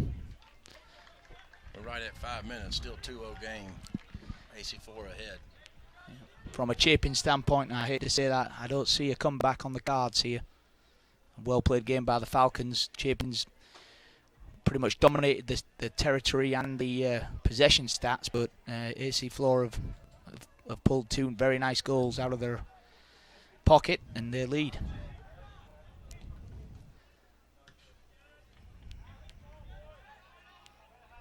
back on that ECNL, that is a great opportunity for our girls. It gives the girls of the Midlands and girls all over the state and neighboring states to really have a place to showcase their skills and talents. And we're very fortunate to get that with our club. It's great news. It is. We've been really, in the Midlands, we've been trying very hard to create opportunities for all of our players of all levels. And at South Carolina United now you're able to have a local club with local coaches but have that national exposure. And it's great to see that we've been recognised as one of the best clubs and one of the strongest overall programs in the country to be able to be in that league. And it's going to be headed up by Tomas Glazinski and Phil Savitz. 3:45 now left in the match. 3 minutes, 45 seconds, and we're down 2-0.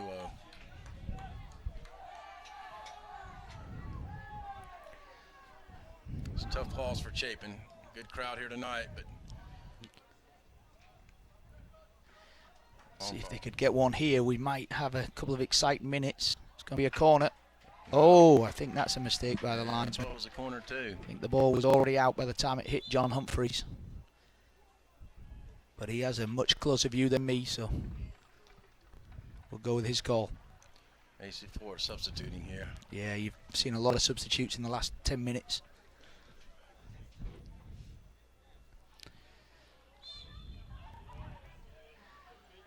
Jared, I'd like to see Rob up here every game. I would too. That's what I told him. He's got an open invitation. We'd love to have him anytime we broadcast soccer. We've been trying to spread this equipment around and promote all the spring sports. We're doing baseball tomorrow night, and so we'll continue to do them as the seasons go along, and did softball the other night. So, You know, we spoke of the father of modern soccer, but I don't think has the Godfather been up here yet? Dick Hiller? Has he been on the headset yet?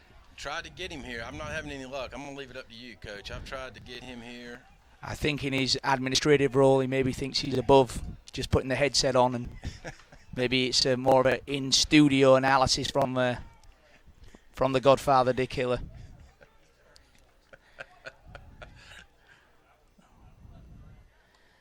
Wow, we're right at the 2-minute mark now. Might be still a newlywed, and she doesn't allow him out yet. Yeah, I think you're on to something now, Coach. I think you might be hitting on it now. Ball to blue. I must admit, as far as the after match activities, I was hoping for a Chapin win. I'm neutral to the game. I definitely like all our Falcons players out there, but I imagine the sushi at the Tipsy Toad would go down better after a Chapin win than a loss, Bob. Oh, yes. Might be a chicken wing night tonight. Yes. Corning with a strike to the feet of Woodham. Oh, Woodham's through. All right, Oh, well, score. let's see what happens now. Wow, what a beautiful strike. Beautiful strike by Woodham, and now there's going to be a lot of pressure on Naveed, the referee, as far as timekeeping is concerned. I expect to see Coach Corning pointing at his wrist, making sure there's enough added time. This would be an exciting end to the game. Your score now 2-1. Time now being kept on the pitch as we're at the 2-minute mark, so the field clock is no longer. It does look like Current. Corning is down. I don't know if that's his ankle or if it's a different injury. I didn't see exactly what happened there. I don't know if anyone else saw.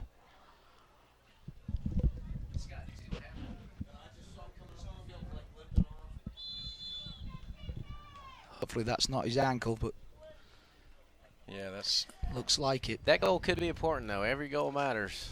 It comes down. Yep. Well, that's a Get to good that. point. Yeah, Bob, I hadn't thought about that as far as the goal differential. We got to get forward with the ball now. We don't have a lot of time for side-to-side stuff. He's got to get this forward, Anderson. Needs a flick on from Woodham. Stokes is there. No, sorry, that's Gressett. He's played a very good game, but he's out of position now. Opportunity to get the ball in the box from John Humphreys. Yeah! Oh, no. just wide. Wow, I thought that was in the goal. Service by John Humphreys and a shot by Gallagher, but it's just to the right of the post. Wow. Ball hit crisply on the ground. I think that will be That ball the goes- final chance. Yeah, that ball goes 1 foot or 2 feet to the left. That's in the goal. He hit it crisply. It was a nice ball from John Humphreys. but just wide of the goal. There can't be much time left, it looks like. Referee Navidi's ready to blow it. He's ready probably for his after-match beverage. He's done a nice job calling this game. He has, he's done well. All right, Maybe one last opportunity to get the ball in. Big header needed. Oh, there was a lack of communication there. It's going to be a throw-in, I think. Got to get a ball across here. One last throw-in coming in here. Where is Harris? He's off. He's still off. Can't dribble through that, Tyler. Oh, he's Maybe. That's it. I think he's checked his watch again. He's definitely giving some extra time here for Chapin. Maybe all those substitutions from the Falcons, he's adding on a little. This ball needs to go into the box here from Anderson. He's got to get it in there.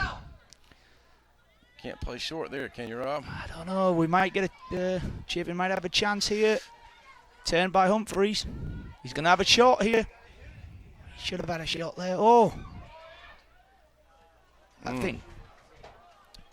Wow. They got to get one of these shots going at the goal. This is where they could really do with Harris on the field. If he hadn't have had the yellow card, he'd be on there to make this long throw. Jack Humphreys. And whip this in with his left foot. Charles Anderson. Where has this extra time come from? Oh, it was a good strike Nice and well strike saved by John Worsham. Humphreys, right at the keeper, and that's going to do it. It's a big win for the Falcons. And that's your ball game, folks.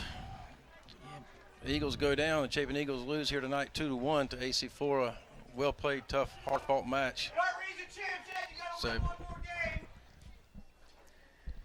Chapin will have 2 more matches left in the region schedule against LR and OW.